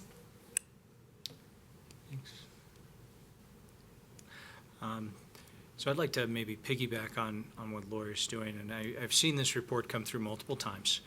And I guess the thing I've seen, certainly over the last few years, and it's not just a Boulder County thing, but it's the declining fertility rate, much like the rest of the world is seeing. And I look, and for 20 years, there was plus or minus 5% in the birth rate in Boulder, except for the boom around 2000. But now we're seeing declines, and if I kind of mentally overlay this with where we're at with that K through 12 class size, you can see a peak delayed about 10 years coming through the system in about 10th grade. And so I understand that the projection would be off and not as accurate as we continually be amazed by. But I would wonder what the 5-year projection would be if you were to run numbers. Just from a, here's what that chart would look like in 5 years, given what we know about this, the birth rate, the in-migration that we've experienced. It looks like that's a fairly stable number as well. Boulder is I moved here because it's a really nice community, so I wouldn't be surprised that others feel that way too. And I don't know how much predictive value it would have, but I think that at some point it does have facilities impacts, and certainly having watched from the outside the district go through school closure discussions, and not that we're there, but on the other hand, it's like kind of where are we at? So I don't know if that's something we might see in the future. Certainly not now. Next year could be another topic. So I would add, Jim, and if I hear your comment and question, so in January, Don Orr and the team will present to you our thinking around future bond issue work and the planning that's going into that and a proposed timeline for you to consider. Part of that analysis that Don's overseeing includes a demographic projection around student enrollment, longer range, both where we anticipate families will reside and that total number. So I think that will be a part of what you will see in January. Certainly will give you enough information that'll either cause you to want to ask more questions and give us some additional analysis, but I think it will address the question I think I hear you asking, Jim. Certainly, thank you. That was well timed. Thanks. Glenn, thank you for the presentation. It was very informative. Thanks. Thanks, Glenn. So our next information item is the 2013-2014 budget development process. Sutter? Mr. Sutter's at the podium and is prepared to overview that process and timeline with you. Thank you, Bill. So a real brief PowerPoint. All we've done is taken the attachment on the agenda item and broken it apart into pieces to make it a little easier to understand. So the 2013-2014 budget development process, this is extremely similar to the one we've looked at the last couple of years. So I'm just going to walk through the pieces of it and describe them for the audience as well as the board. So the budget development process timeline really starts now in December and runs through the end of June, when we are required by statute to adopt a budget for the next fiscal year. During this time, we have lots of opportunity for input from our stakeholders. I think that's one thing to emphasize here, is that there's not a single point or any particular point that input is happening. It happens throughout the process. Next, we layer on the board meetings and board work sessions. Those do help give an indication of some good times for input from stakeholders directly to the board, or when there are activities around board work sessions. Next, we have what we like to call the data input milestones. And these items are data points within the process of budget development. Things like the enrollment update we just heard at the 11th of December meeting, current year revenue forecast in December, and as it goes throughout the year. One thing to note, down there towards the early May, the adjournment of the General Assembly, so that's when the legislature is done doing its work. So these data points, our picture gets clearer as we move along. Next, we have the feedback milestones, and I would categorize these as sort of formal feedback from the board to staff as part of the budget development process. Not that other feedback doesn't occur throughout the process, but again, these are when the board takes formal action or has set aside work session time to discuss budget development. Then we have action milestones. These action items are either statutory or contractual or a commitment of a very large part of our budget. So the large green box at the top, staffing allocations, February through April, that's when staffing allocations would occur, and again, that's a commitment of a large part of the budget. And then we have the contractual ones with our employee groups about reduction in force, notifications, whatnot, and then again, the deadline for approving the budget. And then the picture that's attached in the agenda item that just layers those all together. So not much has changed other than dates on this, and we did sort of extend out the staffing allocations block from a particular date to a window of staffing allocations. So that's it. Thank you, Bill. Presentation.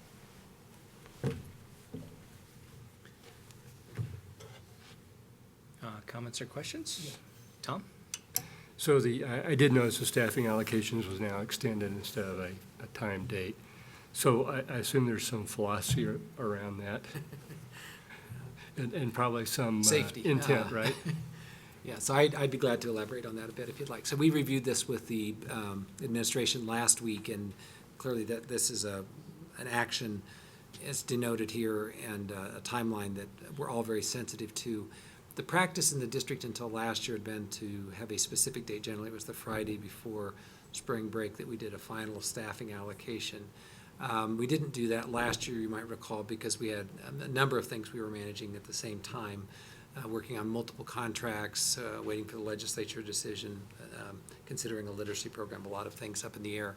So what we've talked about with, and what I committed to the administrators this morning, we met with them, is that this is a conversation we will continue with them after winter break.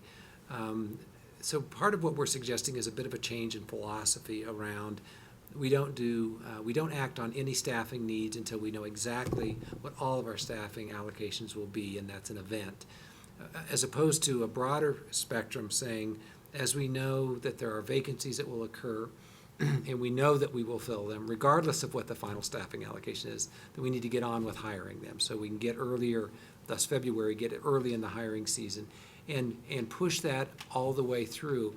And then, and you'll be informed of this as we go through, where we have decision points around budget development that could impact staffing allocations specific to school staffing allocations, then we keep track of which ones those are, and then, be intentional about that. So as opposed to waiting, as we did last spring, we discovered is that we really waited well into May, even late May, to get into the hiring season, even for positions we absolutely knew probably in February that we would fill, because we're not going to be without a person in that position. So that's work that we're doing. So part of the answer, Tom, is we're changing our process a bit. But the other thing that, so on the left-hand side of that block, February, our level of confidence of knowing exactly where we're going to be with our resources and other demands on the budget and final decisions will be less confident. As we make our way closer to May or April into May with final decision by legislature, we'll all be more confident in knowing what resources we have. So there'll be decision points along there that we'll bring to you. And so, as you know, because you've done this before, is that if we go with this decision, then that closes these doors. And so are we all okay closing those doors? Because if we are, then that narrows our options the next month when we meet, or when the legislature makes the final decision. So that's what we've talked through in kind of general terms like I just did here with the building administrators. And so we'll continue that conversation with them. Obviously, some big decisions to be made are class size.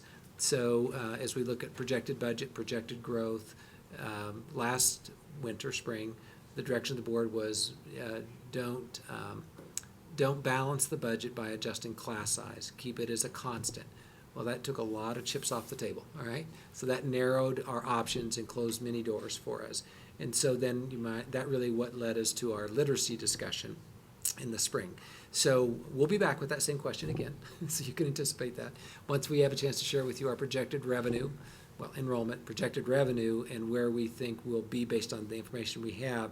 So one of those work sessions that Bill described to you, we'll begin to frame those questions for you, and then you'll give us guidance on that, and then we'll talk about the implications of that, and then we'll work through the process. So we just didn't want to say we won't have confidence to do final allocations till April 15th, just to pick a day, that we wouldn't do any staffing allocations or decisions before April 15th, because I honestly think we know enough in some cases to start that almost today, in positions we know that we'll fill. So that's why we broadened it, Tom, rather than making it an event, an episode, to say we're going to work through a process. And then we'll evaluate how that works and get feedback from our building administrators.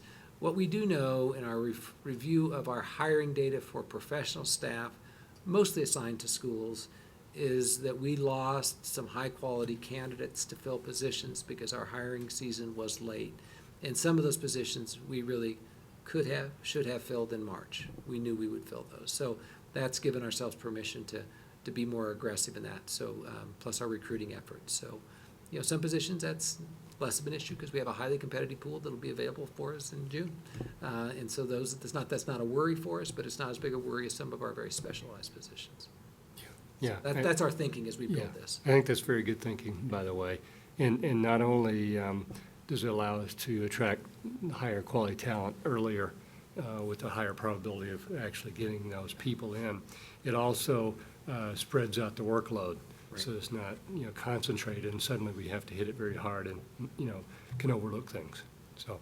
One of the things just in the budget planning, which isn't here, but we'll be in conversation with our employee groups, is that the sooner that we can be informed of their decisions as they know them, then that also helps us. So that's known vacancies, which relates to our staffing and our budgeting and all that. But if we have retirements or, relocations, again, if there's some incentive or some reason other than just they know we need it, the sooner we have that information, then those are that also helps us with this timeline because, but if we're not informed of those until later, even though it seems obvious to us that probably they knew that before that date, I think to help them understand how that helps the whole system. So that's work we need to do internally as well to move that date up, which relates to this a bit, but really relates more to our staffing strategy and recruitment efforts. So. Leslie? I think it's great that you've, developed a window, because I know when you came in, you said, oh gosh, you hire so late. We just heard tonight that Cammie Wickham is retiring. She's the IB chemistry teacher at Fairview and won chemistry teacher of the year last year. Obviously, that position is getting replaced, and we want to get a very talented person, so it makes sense to get going soon. And if I recall correctly, we're being more aggressive as far as going to job fairs that are out of state. Yes. And I don't know how many. I'd be sort of curious to know how many and how that works out. Yep. Because obviously there's some cost associated with it, but. Yes. We'd be glad to prepare a report. Shelley and Darcy have been working with our strategy around that, and some of that's very targeted to where we believe, we'll obviously accept applications from all highly qualified candidates, but as we look at bilingual candidates, as we look at specialized in math, science, special education, some very intentional recruiting, and again, that's an example of, if we can get the front of the line on those hires, not only do we fill positions, we fill them with high-quality candidates, but we could certainly do an overview of our intent and our success with that. Rob Rankin, who you met in October, has been working on some special contract work with us in personnel, so he's helped us with some of that analysis of who we actually interviewed and had face-to-face with in interviews. Did we ultimately hire them? So we're doing some of that analysis even from the last season, and I think it's given us guidance as we go forward. So I'd be glad to. I think a report or an RFI or something. Yeah. That So would both be good. in-state and out-of-state Yeah.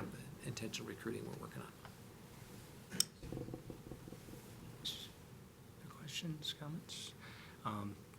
Look forward to an exciting spring of budget sessions. Thank you, Bill. Thanks, Bill. I know we're due for a break, but I think let's see if we can get through the consent grouping. I know we had a question on one. But so tonight our action item, consent grouping, consists of personnel items, approval of minutes, acceptance of donation Douglas Elementary, acceptance of donation Fairview High School, Mesa Elementary, Superior Elementary, Whittier Elementary, cancellation of December 25th board meeting, certification of mill levies, director district boundaries, superintendent evaluation subcommittee report, and curriculum instruction elementary leadership Ryan Elementary, expanded learning opportunities Colorado Legacy Foundation 2012. I need a motion.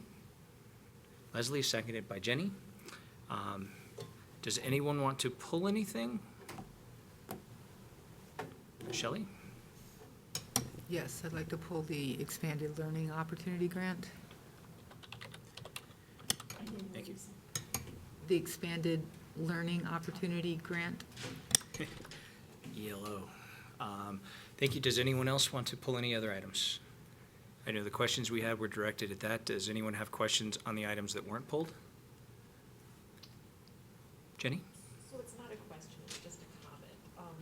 I'm really pleased at the aggressive fundraising that many of our PTAs do, but I'm a little concerned that a lot of that fundraising is going to fill in budget cuts that we made 2 or 3 years ago in a somewhat uneven and inconsistent way. And so I really hope that as we go forward with our budget talks in the spring, we'll be talking about some of that inconsistency that may have resulted as a result of a budget cutting process that we hoped would only be temporary, but has in fact turned out not to be so temporary. All right. Any other questions or comments? If not, Sandy, will you call the vote? Again, this is excluding the Extended Learning Opportunities Grant that has been pulled. Albright? Yes. Belleville? Yes. Benford? Yes. Fuqua? Yes. Myers? Yes. Reed? Yes. Smith? Yes. Motion passes. Thank you. And I think with that, we'll take a quick 5-minute break and come back and take up the board resolution first. Thanks.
All right, welcome back. Thanks, everyone.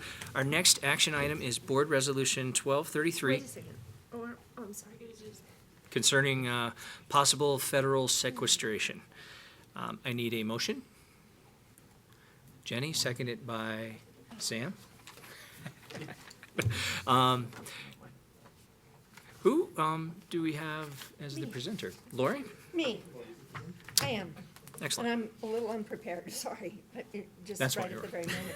So, okay, so we all are hearing on the news. In fact, I was listening to the news as I was driving over to this meeting today, that there's not a whole lot of movement at the federal level about federal funding. And so what a number of school districts are doing is asking our congressmen and senators and the president to please not cut school funding as a result of this sequestration situation that we may be finding ourselves in. So this resolution is patterned somewhat after some recommendations from our local CASB and our local NASB, which have information about how schools would be negatively affected if this were to go into effect. So I thought I would bring it to our board. We talked in agenda setting that this may not persuade the president or the Congress that they ought not cut school funding across the country because of our resolution. But I do think that it's important that we speak up and say what we think and what we would be asking for, which is that the school funding not be cut through this possible failure to come up with a budget for next year. So I'm bringing this resolution, and can I make a motion that we approve this? I mean, is that what's in order It's already in. first? Already in. Already there, under great. discussion, so. Okay, so thanks. So anyway, so here it is. Thanks. I would like to say I support this motion. I think that as we have found out locally, that across the board, percentage cuts are a very blunt force tool. And I think that we can always be more thoughtful. And I believe that this resolution is really just talking to our federal representatives and saying, please try and be more thoughtful. Education is the future of this country, and I know they've got a lot of competing values that they're trying to work through. But certainly using blunt force trauma on education doesn't seem to me like a good tool. Are there any other comments? Tom? So there's very good editorial today in the Baltimore Sun on this. I don't know if you guys had a chance to pick that up. But basically, the crux of that was how the current disagreement is really all about politics and not about what's good for our nation. And that's just a crime. And that, I'm the one that mentioned, is this really worth us doing and spending our time doing this, because it's not going to have that much of an effect. And even though it may not, I think it's important to send a message to our community and also to our leaders that, let's don't play politics here. We got important things, and let's not play politics on the back of our children. And I think that's the main message that we want to send. Thanks, Tom. Any other comments or discussion? Jenny? Lori, thank you for bringing this to our attention, and I think I like the resolution because I think it contains I think maybe I'm piggybacking on what Tom said, it just has some education in it. This is how this will affect us, and this isn't the place we ought to be going if we need to balance the federal budget. So thank you. Without any further comments or questions, Sandy, would call the vote? Albright? Yes? Belleville? Yes. Benford? Fuqua? Yes. Myers? Yes. Reed? Yes. Smith? Yes. Motion passes. Thanks. And I just wanted to say thank you to Briggs for working with me on getting this put together sort of the last minute. I've been thinking for a long time that we didn't need to do this because surely these folks in DC were going to square it away and figure it out, but it became like something we needed to do real quickly in preparing for the agenda. So thank you, Briggs, and thank you, Bruce, for making that happen. Thank you. So our next item is the item pulled from consent, which is the Curriculum Instruction Elementary Leadership, Ryan Elementary, Expanded Learning Opportunities, Colorado Legacy Foundation 12. Shelley, since you pulled this, do you want to start with, oh, I need a motion. Thank you. Need a motion on this? Jenny, seconded by Lori. So we'll go back, Shelley. Since you pulled this, would you like to start with questions and comments on this?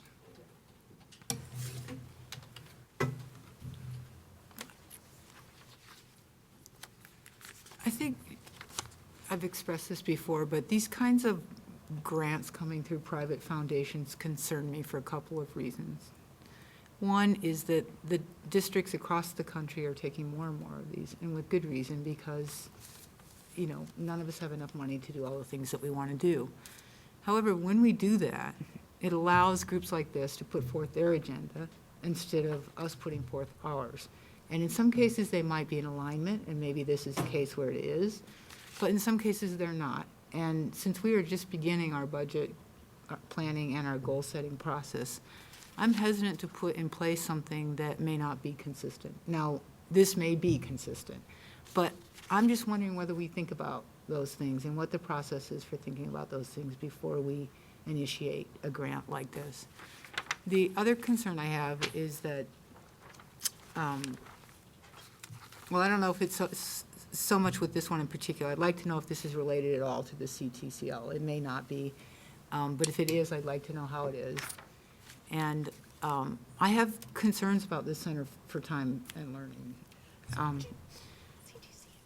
Center for Time and Learning, whatever. I think National Center for Time and Learning. Yeah, National Center for Time and Learning. So Bruce, maybe you could just give me some background on this grant, how it relates to that grant. And, you know, I noticed that the matching funds in this case are going to be put forth by Impact on Education. But what happens after that intern's converted to an employee and the first year's over and Impact on Education may or may not be funding it after that? Is, you know, how every time we take one of these and we have to continue the funding year after year, it could possibly be at odds with whatever our agenda is for the school district. I know you get my point, so. Yeah, I do get your point. So Jim, I'd be glad to respond. Dr. Messenger? So, so there's several questions. One of the questions is this is not related to the other grant around from NCTL, so two different grants. This is a new grant application that we are initiating, as it notes here, with the Colorado Legacy Foundation under this expanded learning. And as Shelley noted, this is very congruent with work that we've been doing. You attended a presentation at Ryan Elementary last spring, I think it was, and invited to Foothills later this spring to look at the STREAM project. Dr. Messier is here in the audience as well. This is very congruent with work we've been doing around the STREAM project, so thus impacts match, which, you know, we think might make it more attractive, but it does increase capacity to continue work that we've been doing. The notion around expanded learning that relates to this, that builds off of our work in STREAM. So one of our visions that we're working on is that when we talk about expanding opportunity, one way is to expand the day or expand the year. The other way is to expand, so I don't think these are either or, and, is to expand students' access to a learning environment outside of the school. So some of what we're looking at with these portable devices, iPads or tablets like this, so the work that STREAM is kind of the platform it's built off of, is what success can we have where students take these devices out of the school setting into their home setting, so we can expand it with by the students continuing their learning in a home environment, bring it back. So there are multiple dimensions to that. One is, you know, the software, the training, the support, the devices, internet access off the campus. We're also working on that also to see if that has, if it's feasible and what would that look like, because so much of what we do is internet dependent with the technology today. So I would say this is very congruent with work that we've initiated. Now, to answer another question I heard Shelley ask, what about the sustainability? This was actually part of a presentation that Lori referenced early at the CASB conference, because we did present, Sam and Jim and I and Fran and Stephanie, on this project. And so we did talk about sustainability. Impact does not plan to continue to fund this long term. Their interest is creating some early capacity to do the research, they get it launched and work with us. if it is successful, then it folds back into or builds off of our work around the continued use of technology. So it gives us some opportunity to try these interventions, to try these supports, and then at some point, if it's as good as or better than other things we're doing to reach children, and we don't have a lot of additional resources, then we'll face some hard decisions about continuing this initiative and not doing other initiatives that might not be having the same impact on students and their learning. But that'll probably be true of, you know, other technology issues, not just this one. So I think the questions are the right questions to ask. I think it's work we do. So the other thing I heard you ask, Shelley, is do we consider that? We absolutely do consider that. And one of the things that you might recall, we corresponded with you earlier this fall, that we chose to step back away from the Race to the Top grant application. And not that we really found what their priorities were as being inconsistent with some directions we were interested. One, we weren't sure we were ready to take that next step. And we did get into conversation about the sustainability. So alignment is one issue, sustainability is another, because we don't want to walk ourselves to the edge of a cliff and just have to fall off or not be able to continue that. I mean, that was a much larger multi-million-dollar grant application. This is smaller, but the issues are the same. So I hope that answered at least some of your questions, Shelley. That's helpful. So what is the process then whereby you take something like this on and then 2 years from now you say, this isn't having the effects that we want it to have. We're going to not go forward with this anymore. We're going to lay off that employee or those employees, whoever was hired for that. When does that ever come back to the board to say, you know, we tried that, it didn't work, and we're taking that one off the books? Because I don't ever hear that. Right. So I don't know how to, like, do I need to remember 2 years from now to ask you this question, or is somebody going to come back and say, this one worked, that one didn't? So to date, the employment of support for STREAM has been not an employee of the district. Is employed by Impact. Now, Sam and other staff have definitely been, principals, teachers have been supportive as a part of their regular contractual work. And so in that case, I mean, we're not the employer. If at some point we feel like we need ongoing support, be it personnel, equipment, software, I mean, and we can't build that into our regular budgets, and it's a new budget allocation. So if ever we have more money than we're obligated to spend on an annual basis, which I don't think this district's experienced for a while, where you have new additional money and we compete over how that money ought to be used. Someday, we'll get back there. Then this could become as a proposal for request for new funding. Or it could be a reallocation of resources, which as I described earlier. So, you know, I think the hardware, once it's purchased, is ours to keep and to use. You know, the software that's loaded. And mostly we've integrated this into regular classrooms. And now the summer experience we're working on right now, you might recall we did not, there was $429,000 that we didn't commit last year in the budget development process. It's not in the $1.9 million end-of-year cash available. That is still there. So we're working on a summer school design for this summer to expand learning opportunities for children in poverty beyond what we've been doing. And so STREAM has been part of that. So again, this would be a complementary part of that expanded learning in the summer. But, you know, I guess the way we look at it is that if it has enough value that we want to keep doing it, and we don't have new additional dollars, then we have to figure out what resources we'll reallocate to continue to do it. And that would be a part of the budget development process that you absolutely would be a part of. So I don't know if, I mean, this isn't a huge amount in a $300 million budget, but the principles are the same. So come over here to Jenny. So maybe what we could do is we keep a list of agenda items, and if Shelley wants to know how this works out, which is a reasonable thing to ask, maybe we could just stick it on the agenda development list for a year from now. I mean. I believe this is also, this is just the board approving the grant application. This is presupposing we get the grant. I think the grant has a defined endpoint.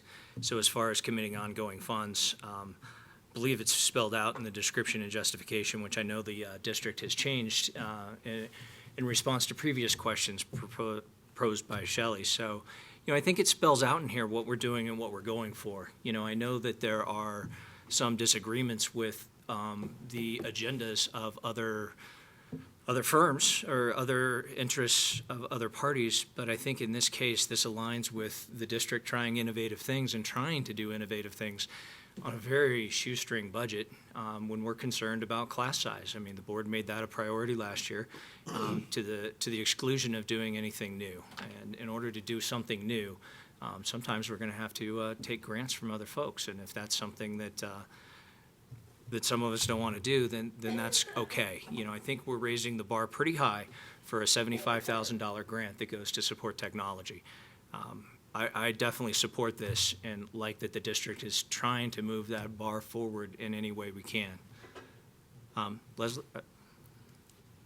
Well, and I just would like to add that one of the sessions I went to at CASB was the new standards and new assessments, and they started showing us the first set of new assessments, and it's all going to be online, and it's all going to be computer-driven, and I feel like if we're giving children, especially children of poverty, a chance to use this sort of technology in the classroom, be able to take it home, use it in the summer and so forth, I think it's just going to help prepare them for the new tests that they'll be getting in 2014, which is really around the corner. Tom, did you want to? Yeah. And then we'll come back. If I read the grant detail properly, about 120,000 of this 150,000 is going toward iPads and software, is that correct? Sam, I'd ask Dr. Messier to come to, she's worked closer with our team on this than I have, so she could answer your questions in greater detail, Tom. Yes, that's correct. Most of the grant money will go towards devices, also some expanded wireless capability, infrastructure within the school, and also to software. We do anticipate that a small fraction of that grant will be spent on some additional hours for the community liaison to outreach to parents. If the devices are going to go home, then we want to ensure that we're communicating to parents what the appropriate uses of those devices would be. There's also a little bit in there for some additional administrative FTE that we would probably just expand the hours of someone who's already at Ryan to handle some of the checkout of the devices and a lot of the paperwork that goes with evaluating the success of the project. Right, great, thank you. So I also share Shelley's concerns. In general, I would expect that once we go through our goals and strategic planning process, that things like this would show up in strategies and approaches and tactics, and then would be tied to some assessment. And so it'd be hopefully a little more automatic than it has been in the past in determining which things are effective and not effective. Let's come back to Shelley. Well, I appreciate that you understand my general point, Tom. It's not so specific to this grant as it is to generally us doing more and more of this, not just in this district, but across the United States. And Leslie, to your point, of course, it would be wonderful if this helped those kids that need it the most. My question is, if it doesn't, I want to know about it because it's money spent. You know, whether it's coming from Impact on Education this time or from out of our pocket or whatever, there needs to be some sort of evaluation of whether it's working or not.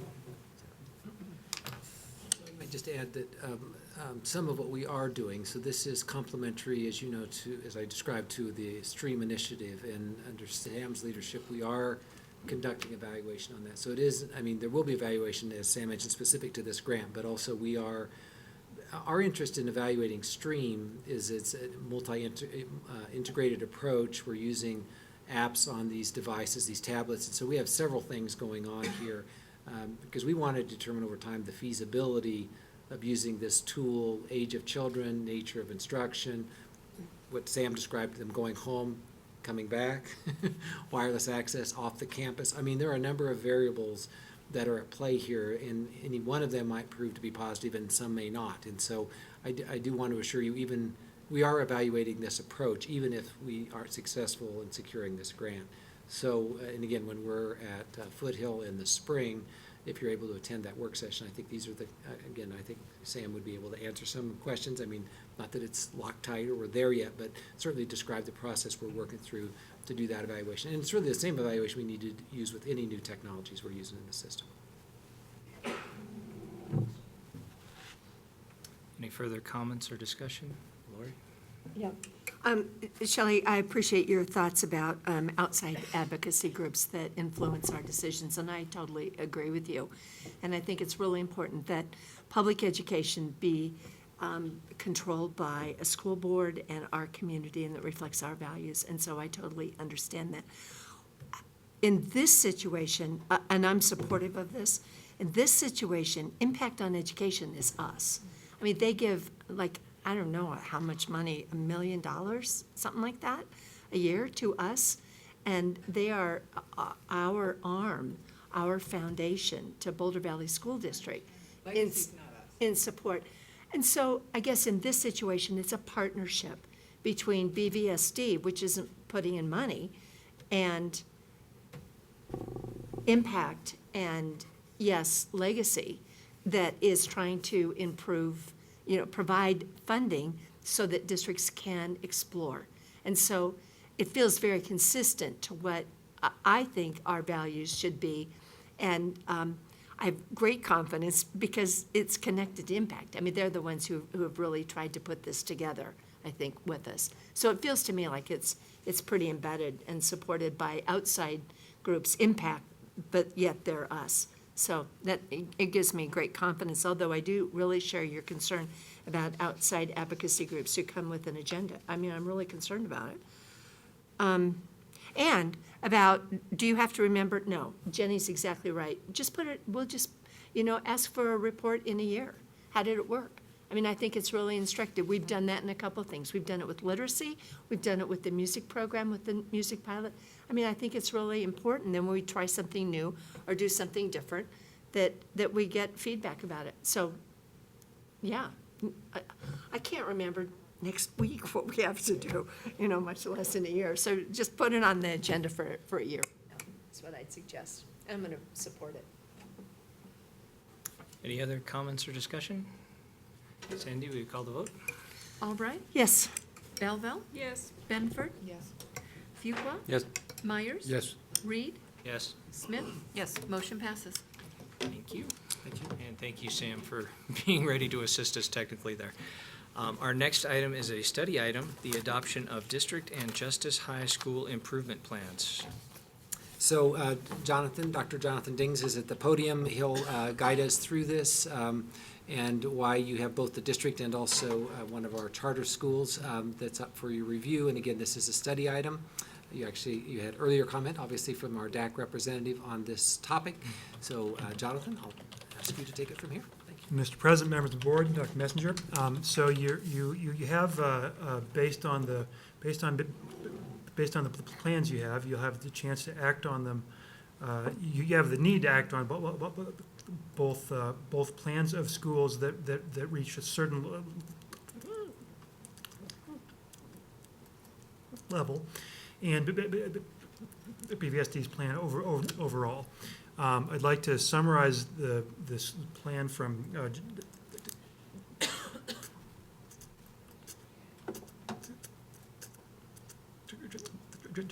Justice High in very short terms. And if you have things you'd like to ask about that, we have both Jeremy Jimenez and Minnie Logan here, who would be more than happy to answer anything you'd like to know about that particular plan. In just looking at the plan, what we note is that last year's version of this plan included some, and this is not included in the information you got, some summer program work, included implementation of a reading program, and some focus on other activities like advisory structures. Those results, the results that were gotten from the programs that were put in place, weren't as high as what was hoped for. And thus you have a plan this time to actually act upon because it's a priority level based on the measures that were picked as part of the alternative ed campus approach. Didn't yield scores are high enough for reaching the improvement plan level, in which case you wouldn't have to act on this. What you'll see in the current year's plan, which you do have a copy of, is that the focus is on supplemental remedial instruction, things that happen actually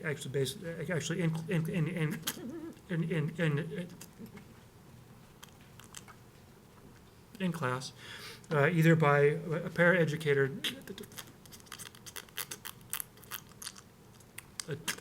a teacher, or an aide from CU. That I think gives you pretty broad overview. If there are questions you would like to ask, I'm happy to pause now and have those answered, or if you'd like me to go right through the BVSD plan, it's really up to you.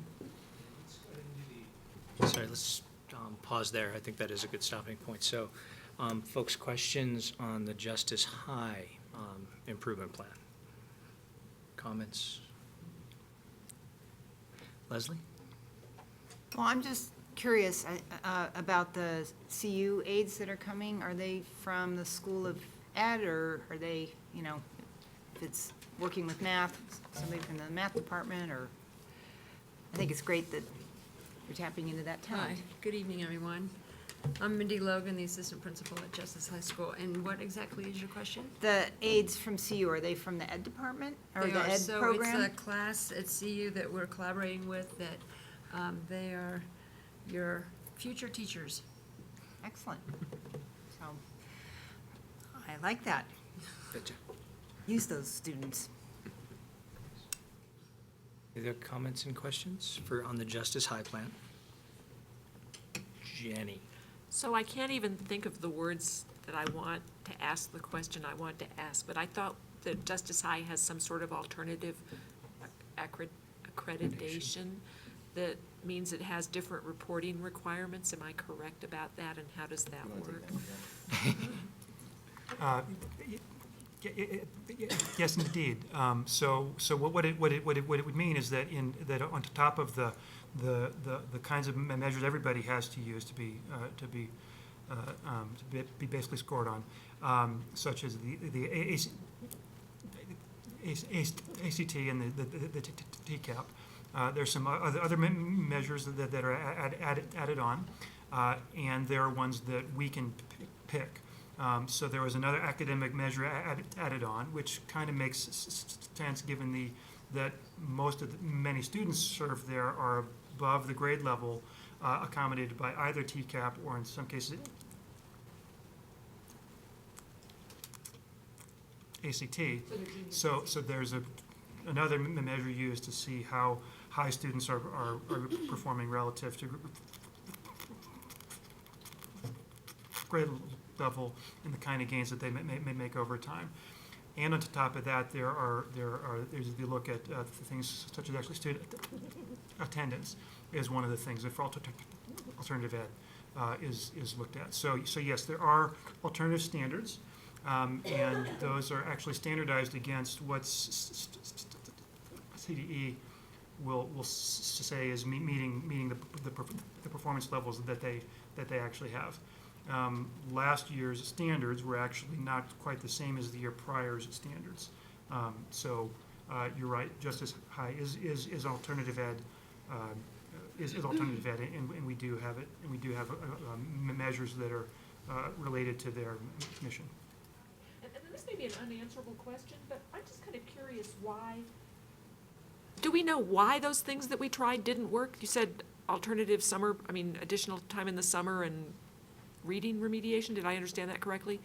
The reading program in the summer, we do have a summer program that's mandatory during the summer, and the reading class that we implemented just wasn't very popular with our students, so we did not have as great a success as we would like to have seen during that time. So they didn't participate, or they didn't like it? Like and participate kind of goes along with needing with the level of participation in our class. And So they we were didn't there, have but a they high weren't- level of participation at the level we needed for success. They were there, but they weren't engaged, is Right. what you're saying? Okay. And then with our the second part was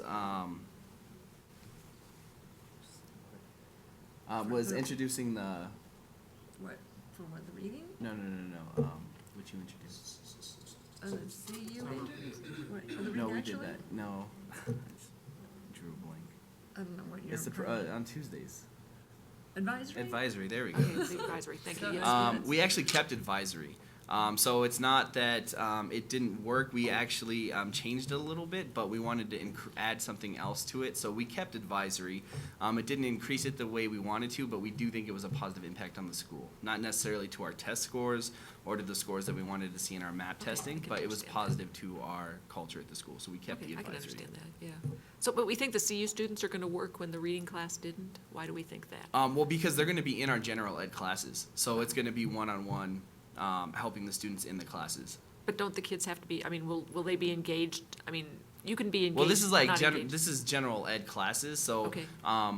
what we have is that our students we try and make it as appealing and have the students engaged as possible throughout the year. It's always going to be a lot harder when the students are. They have to be there during summer. Okay. So we Okay. always face a problem during our Okay. summer program I when get it's it. mandatory Okay. to go to summer program for our population. Okay, thank you. Shelley? Are these state AEC requirements, are they comparable to us? I mean, is that a good measurement, the number they're using compared to us? Or the population they're using compared to ours? Do you know what I mean? Is it apples to apples?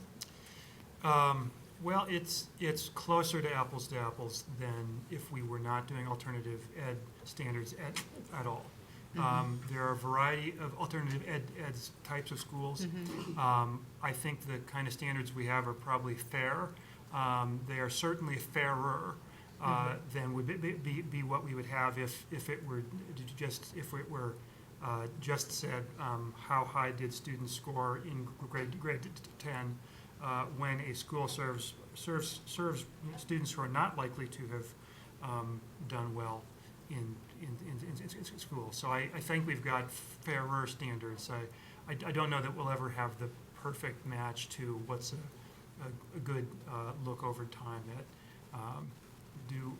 So I'm hopeful we'll see higher results this next time, and I think though the model that we have does give alternative ed campuses a fair shot.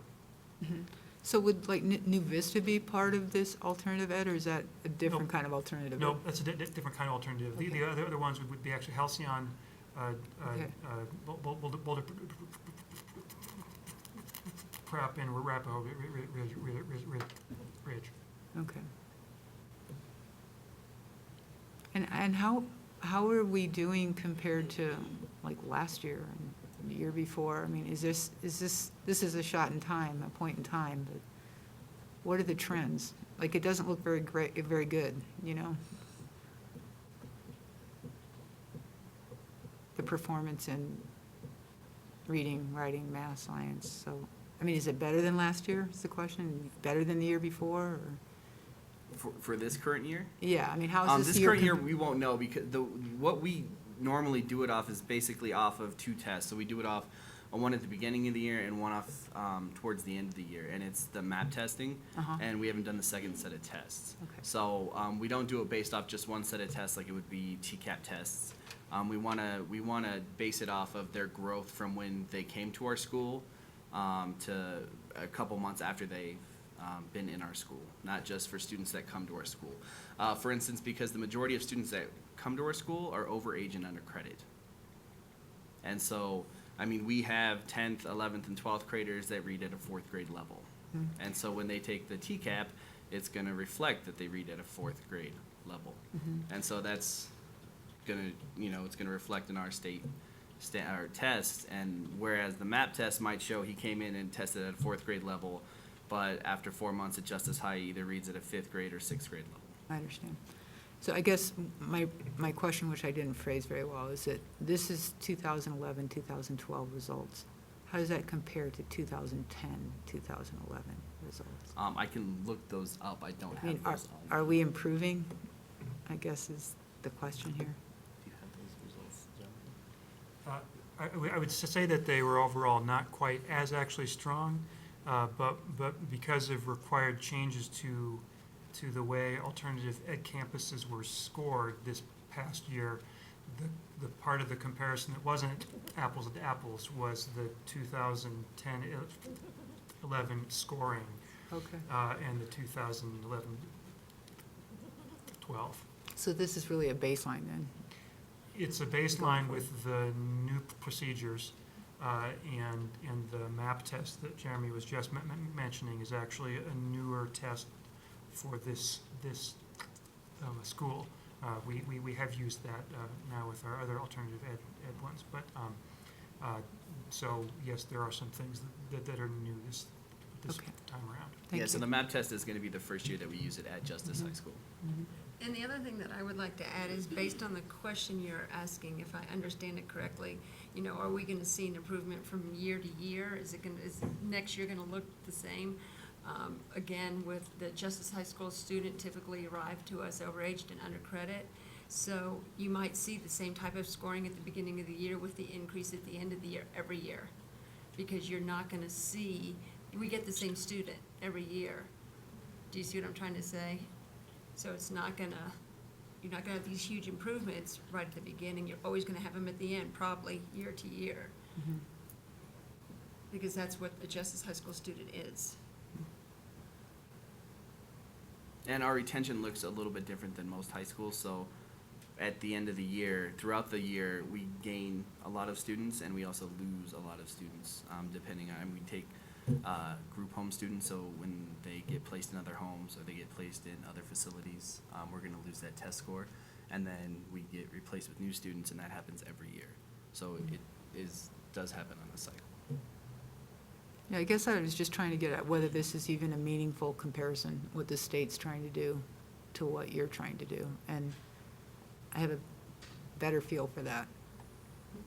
So thank you. Lori?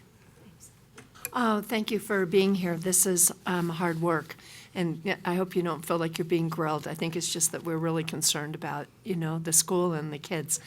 I was just curious, not so much about the achievement levels and the numbers on the test and whether you use the wide range achievement test or the MAP test or the TCAP or the CSAP, but I'm just curious about the process that you use to come to this plan, and whether you feel that the staff is engaged and there's a commitment and a robust feeling about the environment.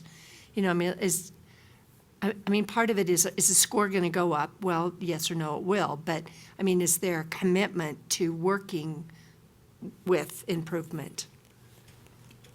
For that part, yes, I believe there is. One thing is that with the MAP testing, we're such a small school that everybody has to be trained in MAP testing, so it's not where maybe at a larger school where only a certain section of the school knows about the testing, knows how to administer the test, knows how to score the test, knows how to read the test, and can actually explain that to a parent.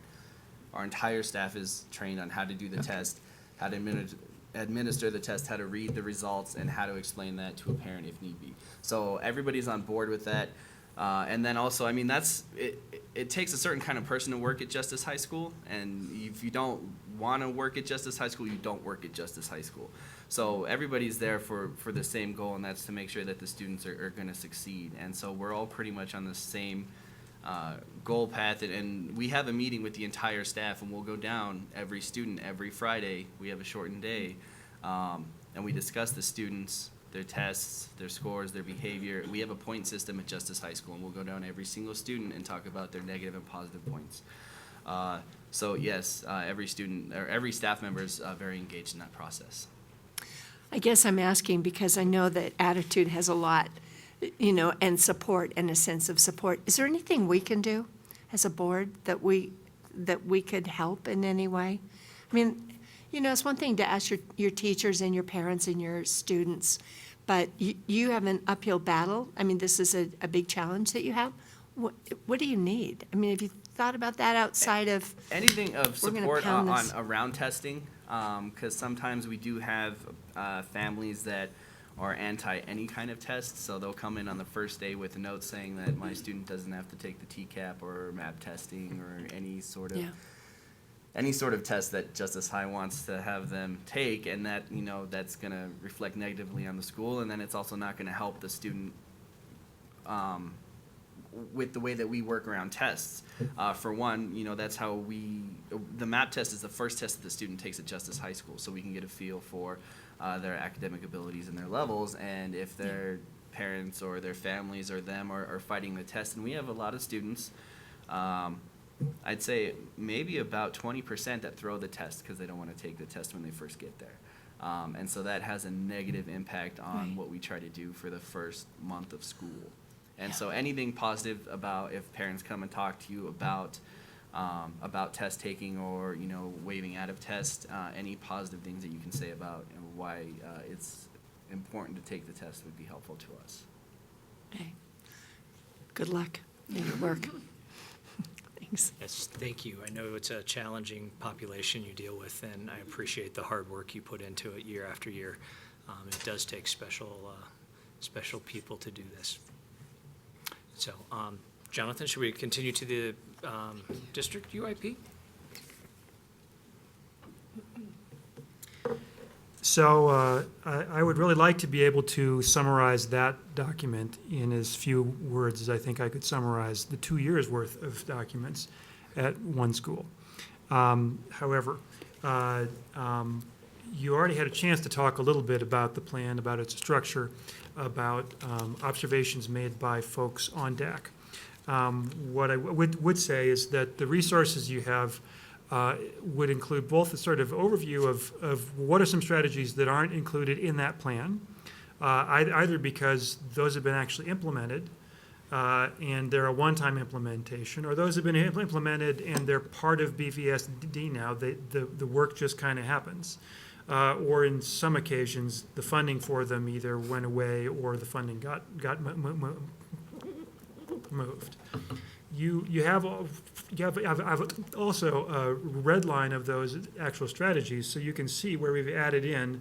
In some cases, it's more information, but in some cases, it's new information about strategies that are being implemented that weren't being implemented this past time. In some cases, those are strategies that simply reflect the natural evolution of the next thing. Once the documents are rewritten to say what ought to be taught, work needs to be done to help with the implementation, for instance. The other kind of new thing that's in the plan that you have is that there is new information as far as data. That is, there's a new year worth of information. Now, I did try to summarize that in pretty broad terms overall, that most of the positive things we saw in this year's results were really continuations of past trends over time. Results around the ACT, results around math particularly, results around graduation rate, results around dropout rate, and some science also. Results that weren't as good were also mostly continuations of some trends that we saw in the past, particularly around literacy. So as you're looking at those, and you could be thinking about actually climate also, where we saw some positive results as we have over time, it makes sense in a certain way to think of this plan in terms of some things really are continuing. The underlying patterns in the data haven't changed in huge ways, and as has been alluded to earlier this evening, given where you are in the midst of your planning for long-range goals, I think seeing a plan that reflects what continues from this past year and what's new in that, in some ways, I think fits with what you have. That said, I leave it to you to ask what you'd like to about this plan, or say what you would need to see changed about it in order for it to be okay for you to move on to in the next meeting when you'll be asked to take action on it. What questions may I answer, or what additional summary of the process or the plan or the data would you like me to offer? Thank you, Jonathan. Board members? Tom? So thanks, Jonathan. I know there's a lot of work that goes into putting this plan together. And we had a good conversation earlier about the timeliness of this plan. And I guess since I've been on the board, I've felt like it's more reflects what we are doing rather than what we're planning to do. I don't have any specific comments other than those have already been made. But I think, going forward here, particularly if we could convince CDE that something like our strategic plan could be used in the place of this, or that we regurgitate that in this plan such that its basis is in a well thought out strategy, as opposed to answering questions and filling in boxes sometimes that it appears to be. I know it's not that totally, but it appears to be. I think that would be a good plan for us moving forward. So I welcome some discussions in the future about maybe how we can achieve that. But as far as where we are now, I don't think there's anything else I have to add to that. Thanks, Tom. Shelley? Yeah, I have a quick question. Jonathan, I've seen this in other UIPs, and this is just a general question. It's sometimes hard for me to go from root causes to what is going to be done about it. And I'm just looking at this, wondering the same thing again. There's an incredible amount of work that goes into this, but is it directional? Does it give people direction to what, for what they should do next? And I'm just reading this one root cause right now for academic achievement. The school did not provide enough one-on-one time or small group educational settings in which our population works better, okay? So then it seems like the next thing would be, we're gonna do more of that. But I never see that in these things. I just see the root cause, and then I see the priority performance challenges, the state test scores did not meet the targets set. And then description of trend, you know what I mean? It seems like if this is the root cause of the problem, then there should be something in there that says this is what we're gonna do about that. And I don't mean to pick on this one, because they're all like that. Sure. Well, I would say that when you're dealing with school plans, it's a little easier to draw the root cause to action strategy link. I think in the example that you cite, when the issue identified is not enough one-on-one work, and the strategy is to bring in aides from CU to help with that, and to hire an additional paraeducator to help with that, and to develop some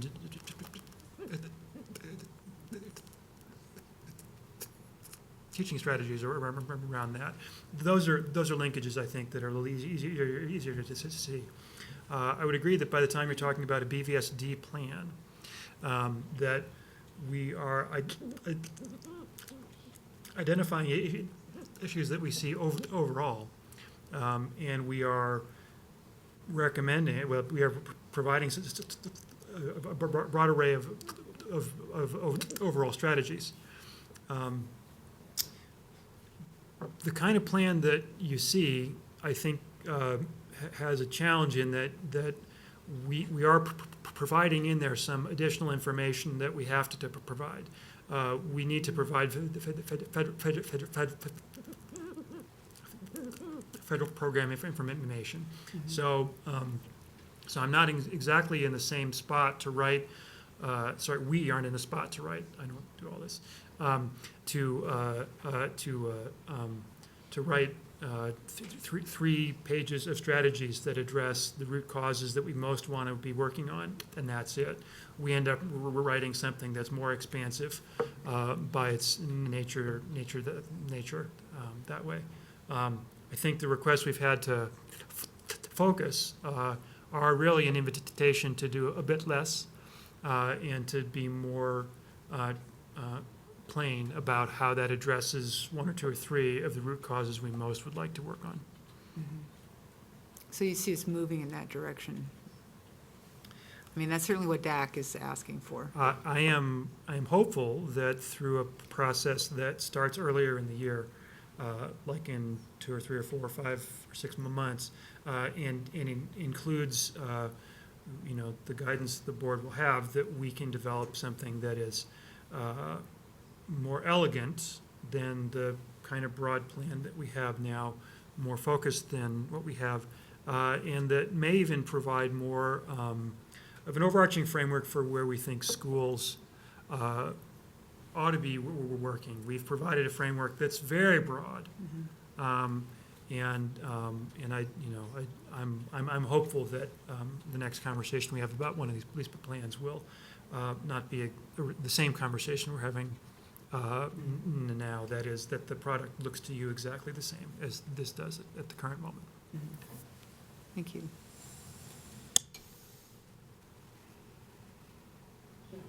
Sam? Have the root causes and the strategies for improvement changed substantially over the years in these? In this year's plan, in looking it over, I saw only one root cause that I thought didn't really fit still. And as far as actual strategies changing over time, those were changes more like the kind I mentioned, where we've evolved to the next phase of implementing the curriculum. Yeah, what was the one root cause that you think didn't fit in? Well, so one of the ones that we had noted is that we thought a root cause for some of our results was teachers not having enough experience with one of the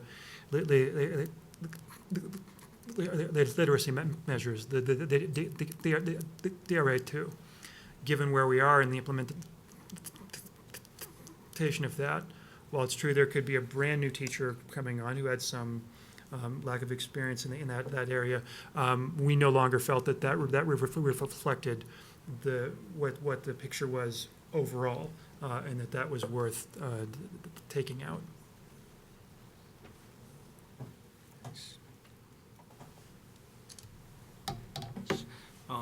Thank you, Jonathan. Thank you for the work of running that through DAC. I think one of the useful parts of having a citizens committee whose primary concern is accountability is being able to loop a report like this through and get their feedback. And I look forward to you incorporating that feedback into the next ones, and we'll see where we go.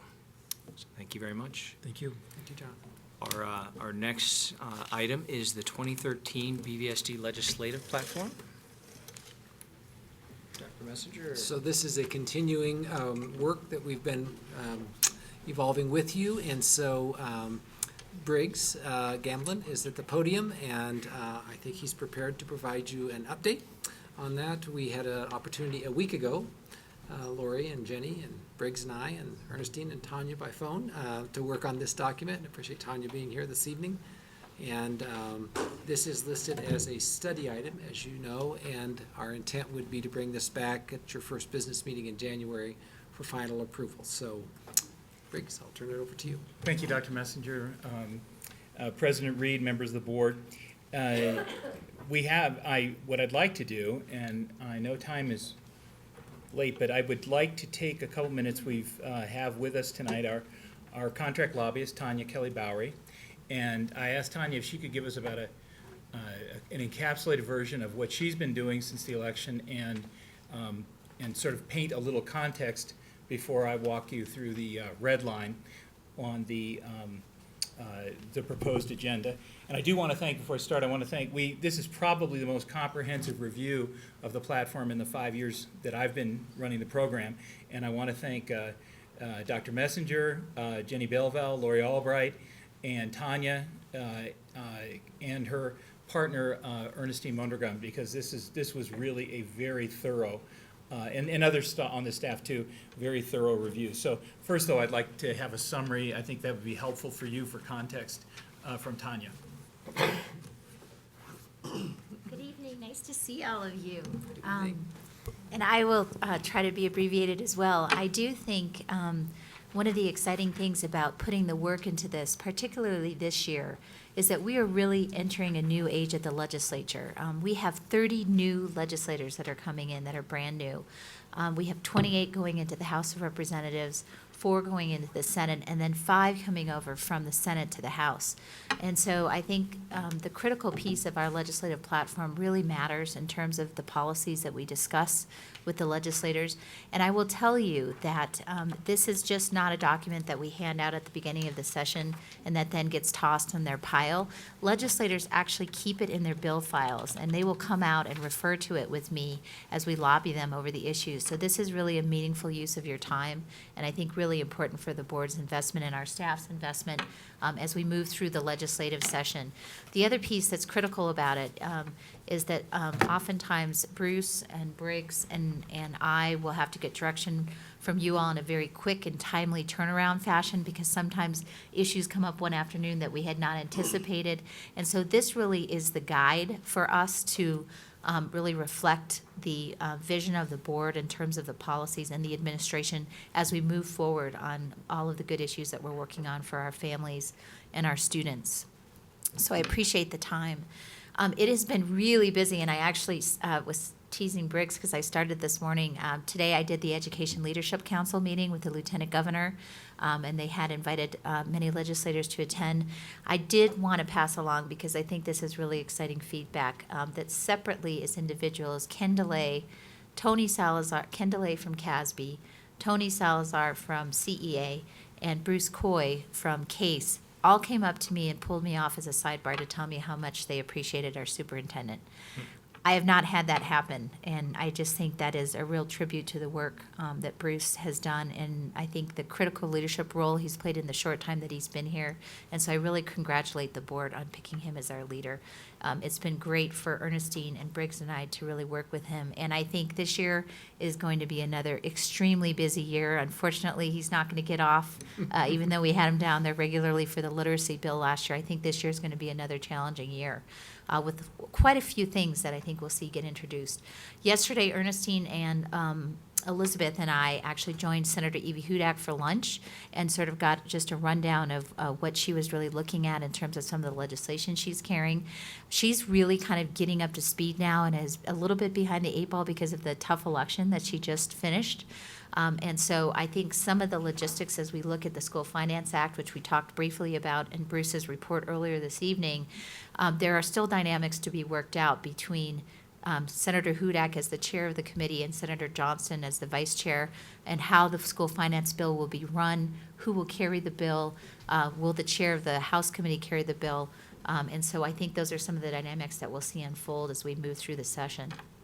I also think if you look at the committee appointments, which just came out and you guys have received, you've got a really interesting mix of sort of known reform people and traditional educational folks. So, for example, you have Evie Hudak and you have Mike Johnson as chair and vice chair of the Senate Education Committee. For the House Ed Committee, you have Millie Hamner and Sherilyn Peniston.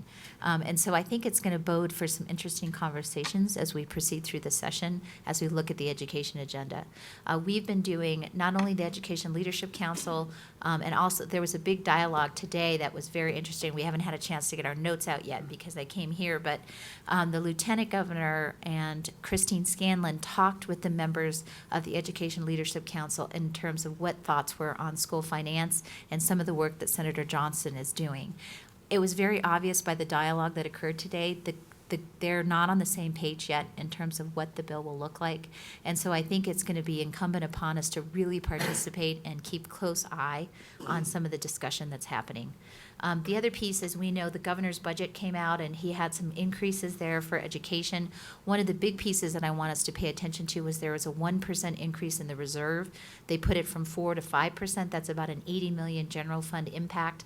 As we proceed through the legislative cycle, that may be some of the areas that they go to see if there's additional funding that they could put in for K-12 or other state priorities. So there's going to be a lot of moving parts. And one of the key things that we'll definitely send you an update on is the December 20th revenue forecast that will be happening in a couple of weeks, just to get a lay of the land on where the budget is really going to look like as we move through the session. We have a very, very engaged board, and we have some great representatives on your board that come down to the Capitol. Raleigh has already charged us with keeping him apprised of all of the key issues, and he's been a key player at the table with both Evie and Johnston. And I think he will broker a real interesting role this year on the Senate Education Committee. And so I think that is just a sort of a brief synopsis of some of the issues that we've been working on in the past couple of weeks. With that, I know Briggs wanted to address, and then I will stay, and if you all have any questions for me, I can answer them at the end after we go through the version. Thank you. Thank you, Tanya. So if my friends in the control room will help me and put this up on the, there we go. Still there? People behind the curtain. Would just, and one other thing I'd say, just I'm setting this up, we also have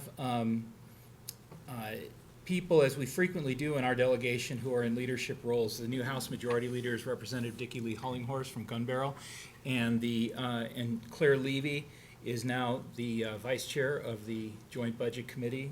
Critical roles for our district. Moving to the guiding principles, going with the red line, we proposed a change. Instead of the language closing the achievement gap for all Colorado children, we went with increasing the achievement level or success of all students. The rationale behind that is we've been getting a lot of community feedback through the process that began on November 2nd and 3rd, that achievement gap puts the blame on students as opposed to putting the challenge to the district and to the state. And so we thought that that's more than a semantics change. It's really designed to be an accountability focus change. Then the next one, we took out what's crossed out there was what we've had in the past, and we went with a shorter phrase simply saying we support maintaining the balance between the setting of uniform standards by the state and the control over implementation of those standards by locally elected school boards. We thought that was more direct in the face of each year talking about mandates, but for the last 3 or 4 years there's been a major piece of legislation every year, whether it was Senate Bill 163 on school accreditation or the literacy bill or Senate Bill 191. But with the exception of 191, very little, and a little bit in the literacy bill, not nearly enough funding to follow the mandate. So the idea was to make for a more direct statement there. We did not change anything under governance. Under student achievement, we felt that the language, the old language there that's crossed out in 2.2 was really dated. And BVSD's P20 commitment is already stated clearly in our guiding principles. And we felt it was less important to be specific to legislation from 2007 than it was to make sure that we were seeing state legislative policy reflecting a P20 commitment. And then under the new 2.2, that the language was dated by the use of the term CSAP test, and rather than go with TCAP test, we know that there's a new test coming, so we just went with the state assessment. And no change in the next one. There was an what is now proposed is 2.4. There's updating of language. The seal has been replaced, and with the assessing comprehension and communication in English states to states testing. And we relied heavily upon Dr. Dings and his staff and our language, culture, and equity staff for this language. Then 2.5, we just tried to focus a little more directly with language there on what students would need to know. No other changes until we get to what would be 2.9, and that reflects the same change in language as we had in the guiding principles. Get down into school finance, and this, I want to thank, well, besides the people I mentioned earlier, I also want to thank additionally BVSD Budget Director Bill Sutter and our own Kathy Gebhardt, who helped with some of the language here. And the key language to be found in there is gets down to the line which meets identified established costs in Colorado's constitutional mandate to provide a thorough and uniform public education system and actually fund all state mandated educational reforms. It was felt that we needed to look at what the costs were rather than approach it from the perspective of, so much of the discussion in the last years has been, well, what money do we have right now and how much should we increase it? And nobody's taken, if we're going to take the time this year to rewrite the School Finance Act, if indeed that's going to happen, then the structure ought to be around determining what is the dollar amount. In an ideal situation, the dollar amount we would need to fulfill the vision and goals of that approach. And then we would have to apply the fiscal reality of the state to that, but we shouldn't simply start at the minimal approach that the state is currently at and incrementally try to add to that, because we're not looking at it, in our view, from the right perspective. The right perspective is what is required, and then what do you have to get close to what is required. So that was the rationale there. We wanted to make sure that we continued to support the district's ability to maintain override funding, and that is probably still to maintain that total program formula we've talked about, but it may look different with the legislation Senator Johnson's talking about, so we thought we would just go for a more global statement there. And with that in mind, that's why we eliminated 3.2. And then 3.3 was eliminated because the budget office says this really no longer applies to a district. Our district, it probably only still applies to some rural districts in Colorado. The new 3.2, we decided that to take out the equivocating language and to just say we support increasing reimbursement levels. Early childhood education was added to the list. Going down to 3.4, we support additional funding for at-risk students to provide resources. But again, that was more targeted. We eliminated what had been 3.8 because it's already contained in Plank 3.4. No other changes under school finance. Under employment, 4.1 is another piece that now applies to rural districts only and is really dated language for us. It doesn't really apply to our district and hasn't for some time. So the new 4.1, we wanted to talk about adequacy for costs incurred in the implementation of educator effectiveness. And in 4.2, para, we wanted to make sure if there was any, we don't expect any para reform legislation this session, but if there were to be any, we would want to insist upon adequate funding to cover any increased costs. I do think it will be introduced, it just won't pass. Right, okay. But we want to make sure that we don't end up in a situation we did a few years ago that you've been dealing with a budget where an employer contribution increase was mandated, but there was no state funding to offset that. So that simply came out of district general funds, and it continues to come out of district general funds. And then finally,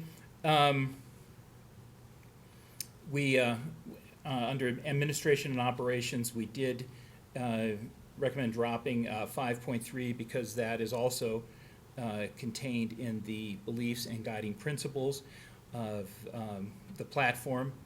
5.1 and 5.2 have both come up in recent years, and we just wanted to have them there. We don't know for sure if legislation's coming there, but it could. And in both cases, when these issues came up in the past, they were not expected prior to the session. They would have had they would have had significant impact on our construction operations. So that's a, hopefully not too quick run through this, but again, it was a much more of a drill down review of every plank, and so I think it was good work, and I'm pleased to recommend it to you, and we'll answer questions that you may have. Thanks, Briggs. So I start with our legislative liaisons. Any comments? Jenny? Yes, I would like to thank our lobbyist who, I've seen, in my occasions to be down at the Capitol, I've seen how well-respected she is and how she has legislators' ears, and I think that's a great benefit for our district, her professionalism and her effectiveness, so thank you. I mean, I'm so happy I stayed this long. and we're sorry you missed dinner with your children. What was Briggs thinking to tell you we'd get to this early? I didn't tell her that. I made no promises. I want that very clear. Other comments, questions? Shelley? Go ahead, Bree. No, Shelley, go ahead. Okay. What are you talking? It's a big issue this year in the legislature. Let us know what we can do to help behind the scenes, publicly, in any of our capacities. It's real important what happens down there. So, and thank you for your work. As Jenny said, it's been great. Now, Shelley. Yeah, thanks a lot. I think this is a much improved document, and I love how you guys have taken the feedback of the community and reframed the achievement gap issue in a way that I think addresses every kid's needs, so I think that's great. If I could make a small suggestion under governance, I do believe we're still responsible not only for the implementation of curriculum, but for the development of it as well. And I would suggest that that be included. That'd be fine. I don't, It's a, the development and, so if we were to change that to the development and implementation of curriculum? right. Okay. And then, I think it's 2-10, the full-day kindergarten and early childhood programs. Mm-hmm. I would like somehow if there were some reference to that being voluntary in there. I know it doesn't say mandatory, but I want to make sure that stays voluntary. Because I think parents we should can have add the. that too. Well, Briggs, If that's the sense of the board. Right, let's chat about it. yeah.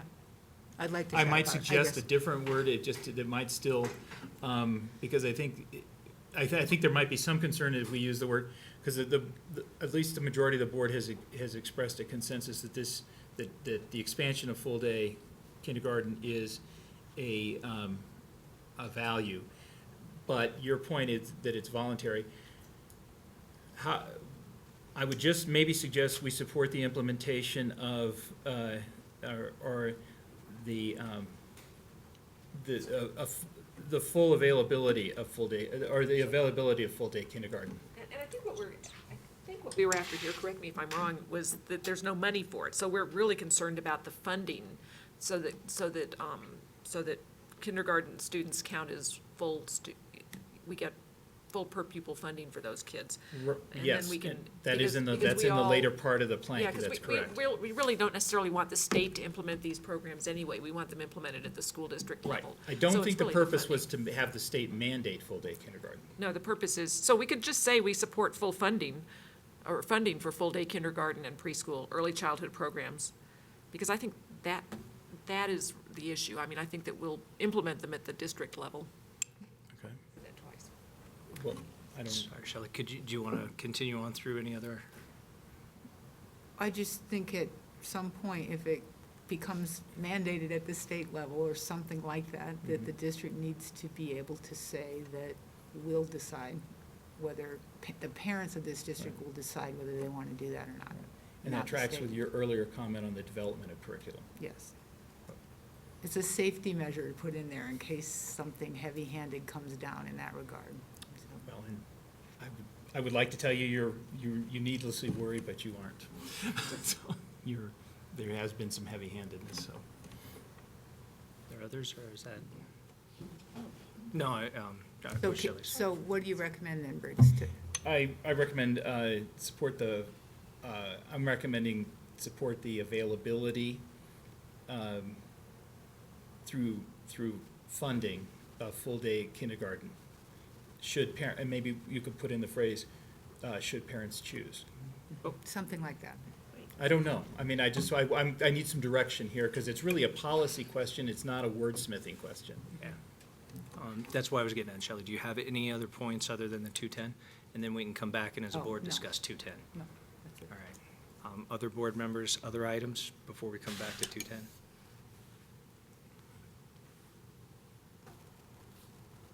Okay, so let's, as a board, talk about 210. Well, Jenny, you've gone there already, so Lori, do you want to? I just want to support what Jenny said. I think if we just said we support funding of full-day kindergarten and expanding early childhood programs, I think our community has supported early childhood funding to the tune of $5 million. And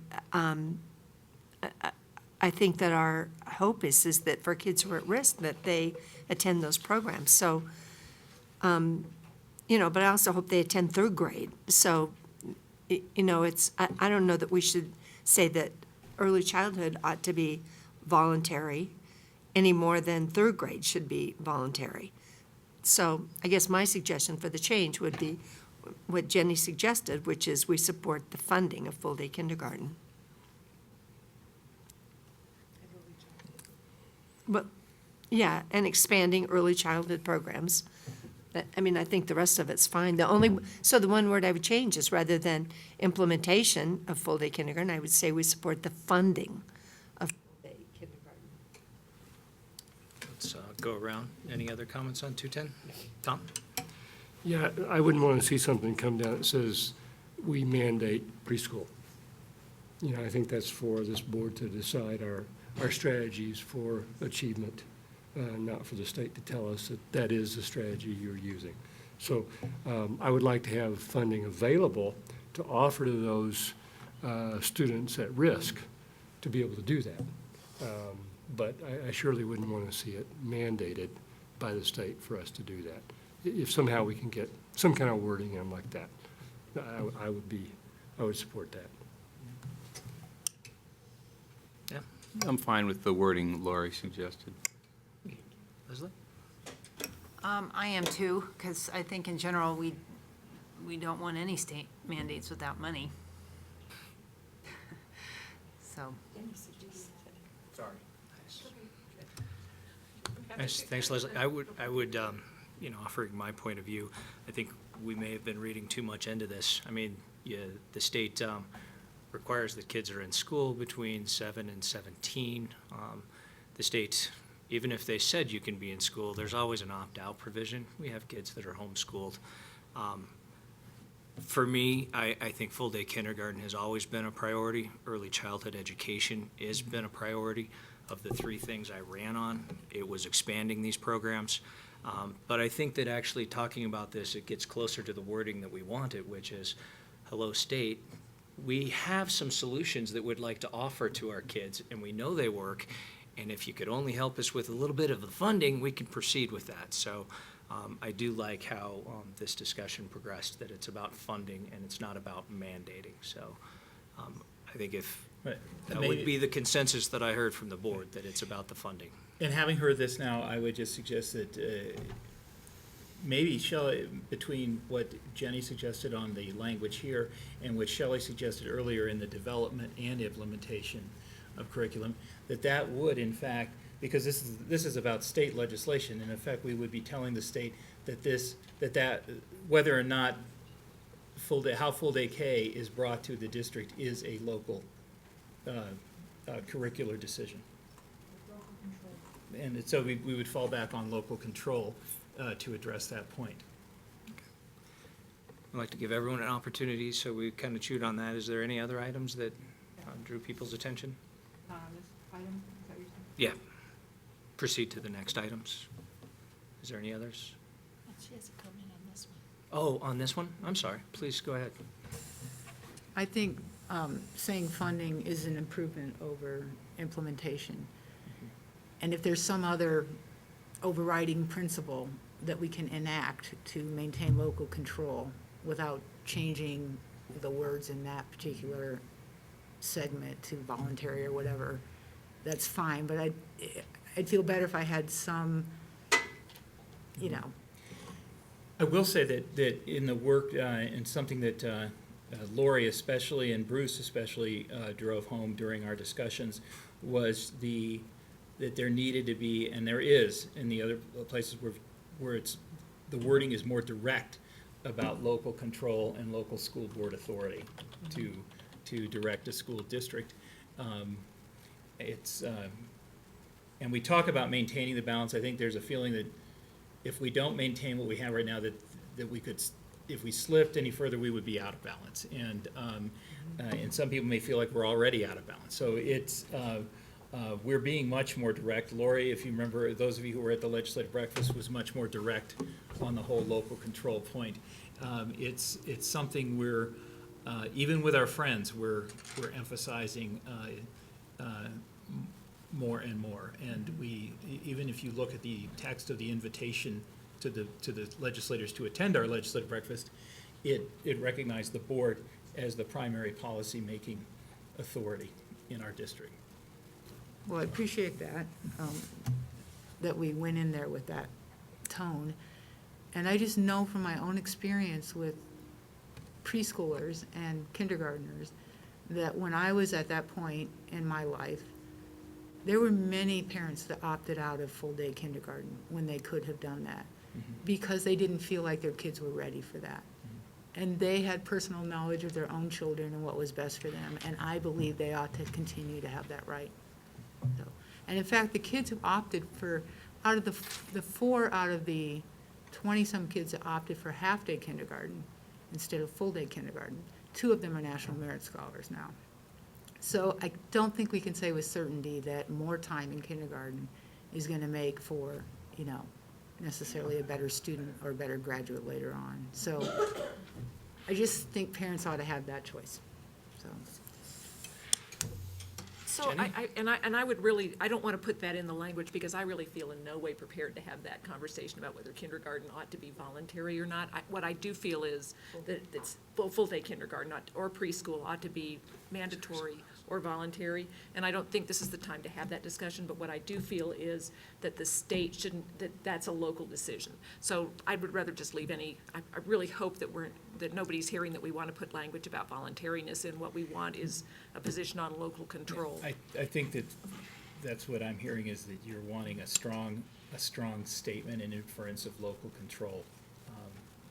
And I also think that, remember, this is I would just say strategically, as Tanya and Todd and Tanya before Todd have reminded us, this is a overarching document. This is meant to be a general document because we don't want to get too fine in laying out our specific strategic points in the platform, because we want to give direction and our views, but we don't know how things are going to play out in the give and take of the legislative process, and we don't want to bind ourselves too tightly with wording that could be misconstrued or used in our against us strategically. Jim. Thanks. Dr. Messenger. So I guess just to build on Briggs's comment, again, if we look back up under our beliefs and guiding principles, the new language in the red-lined copy says we support maintaining balance between the setting of uniform standards by the state and control over implementation of those standards by locally elected school boards. Presently, under statute in Colorado, kindergarten is optional. Certainly half or full day is optional. Preschool is optional. So if there was legislation to mandate universal required preschool or universal required full day K, that would be new legislation or amended legislation. And then we could revisit, what we've given as guiding principles and address the issues that have been addressed, that have come up tonight. So I mean, I think we've given ourselves direction on that mandatory versus the local control piece. And that fully funding it wouldn't, unless they also change the law that it's required, then we wouldn't be required to do it. If they change that law and say everybody 4 years older has to go to full-day school, well, then that's a piece of legislation we'd want to engage with, and we'd have to sit and have this conversation in depth about how we're going to approach that. I don't think there's anything that, even with the failed funding of full-day kindergarten by the state, in their earlier attempts that they backed away from, it wasn't mandatory. It was simply trying to provide the resources available to school districts. If they offered it, they would be provided the funding to support it. Right now, that's 0.58 versus 1.0, but it's still optional whether students participate in it, and it's optional whether we provide it.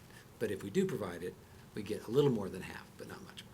So I think we've given ourselves direction in the guiding principles to address Shelley's or others' concerns, but I think the fully funding is actually clearer language, I agree, than the implementation piece. Thank you, Briggs. We'll bring this back on consent next time, folks, or action? Consent it is. And I'll make those two changes. Thank you. Okay. So our last item is just for the board, which is agenda setting. The DAC work session was mentioned earlier. Were there other items looking at January and beyond for agenda items? We could have a report on stream in about a year. All right, with no other items, do we need a motion to adjourn? We're all ready to adjourn. Thanks, everyone, for staying late.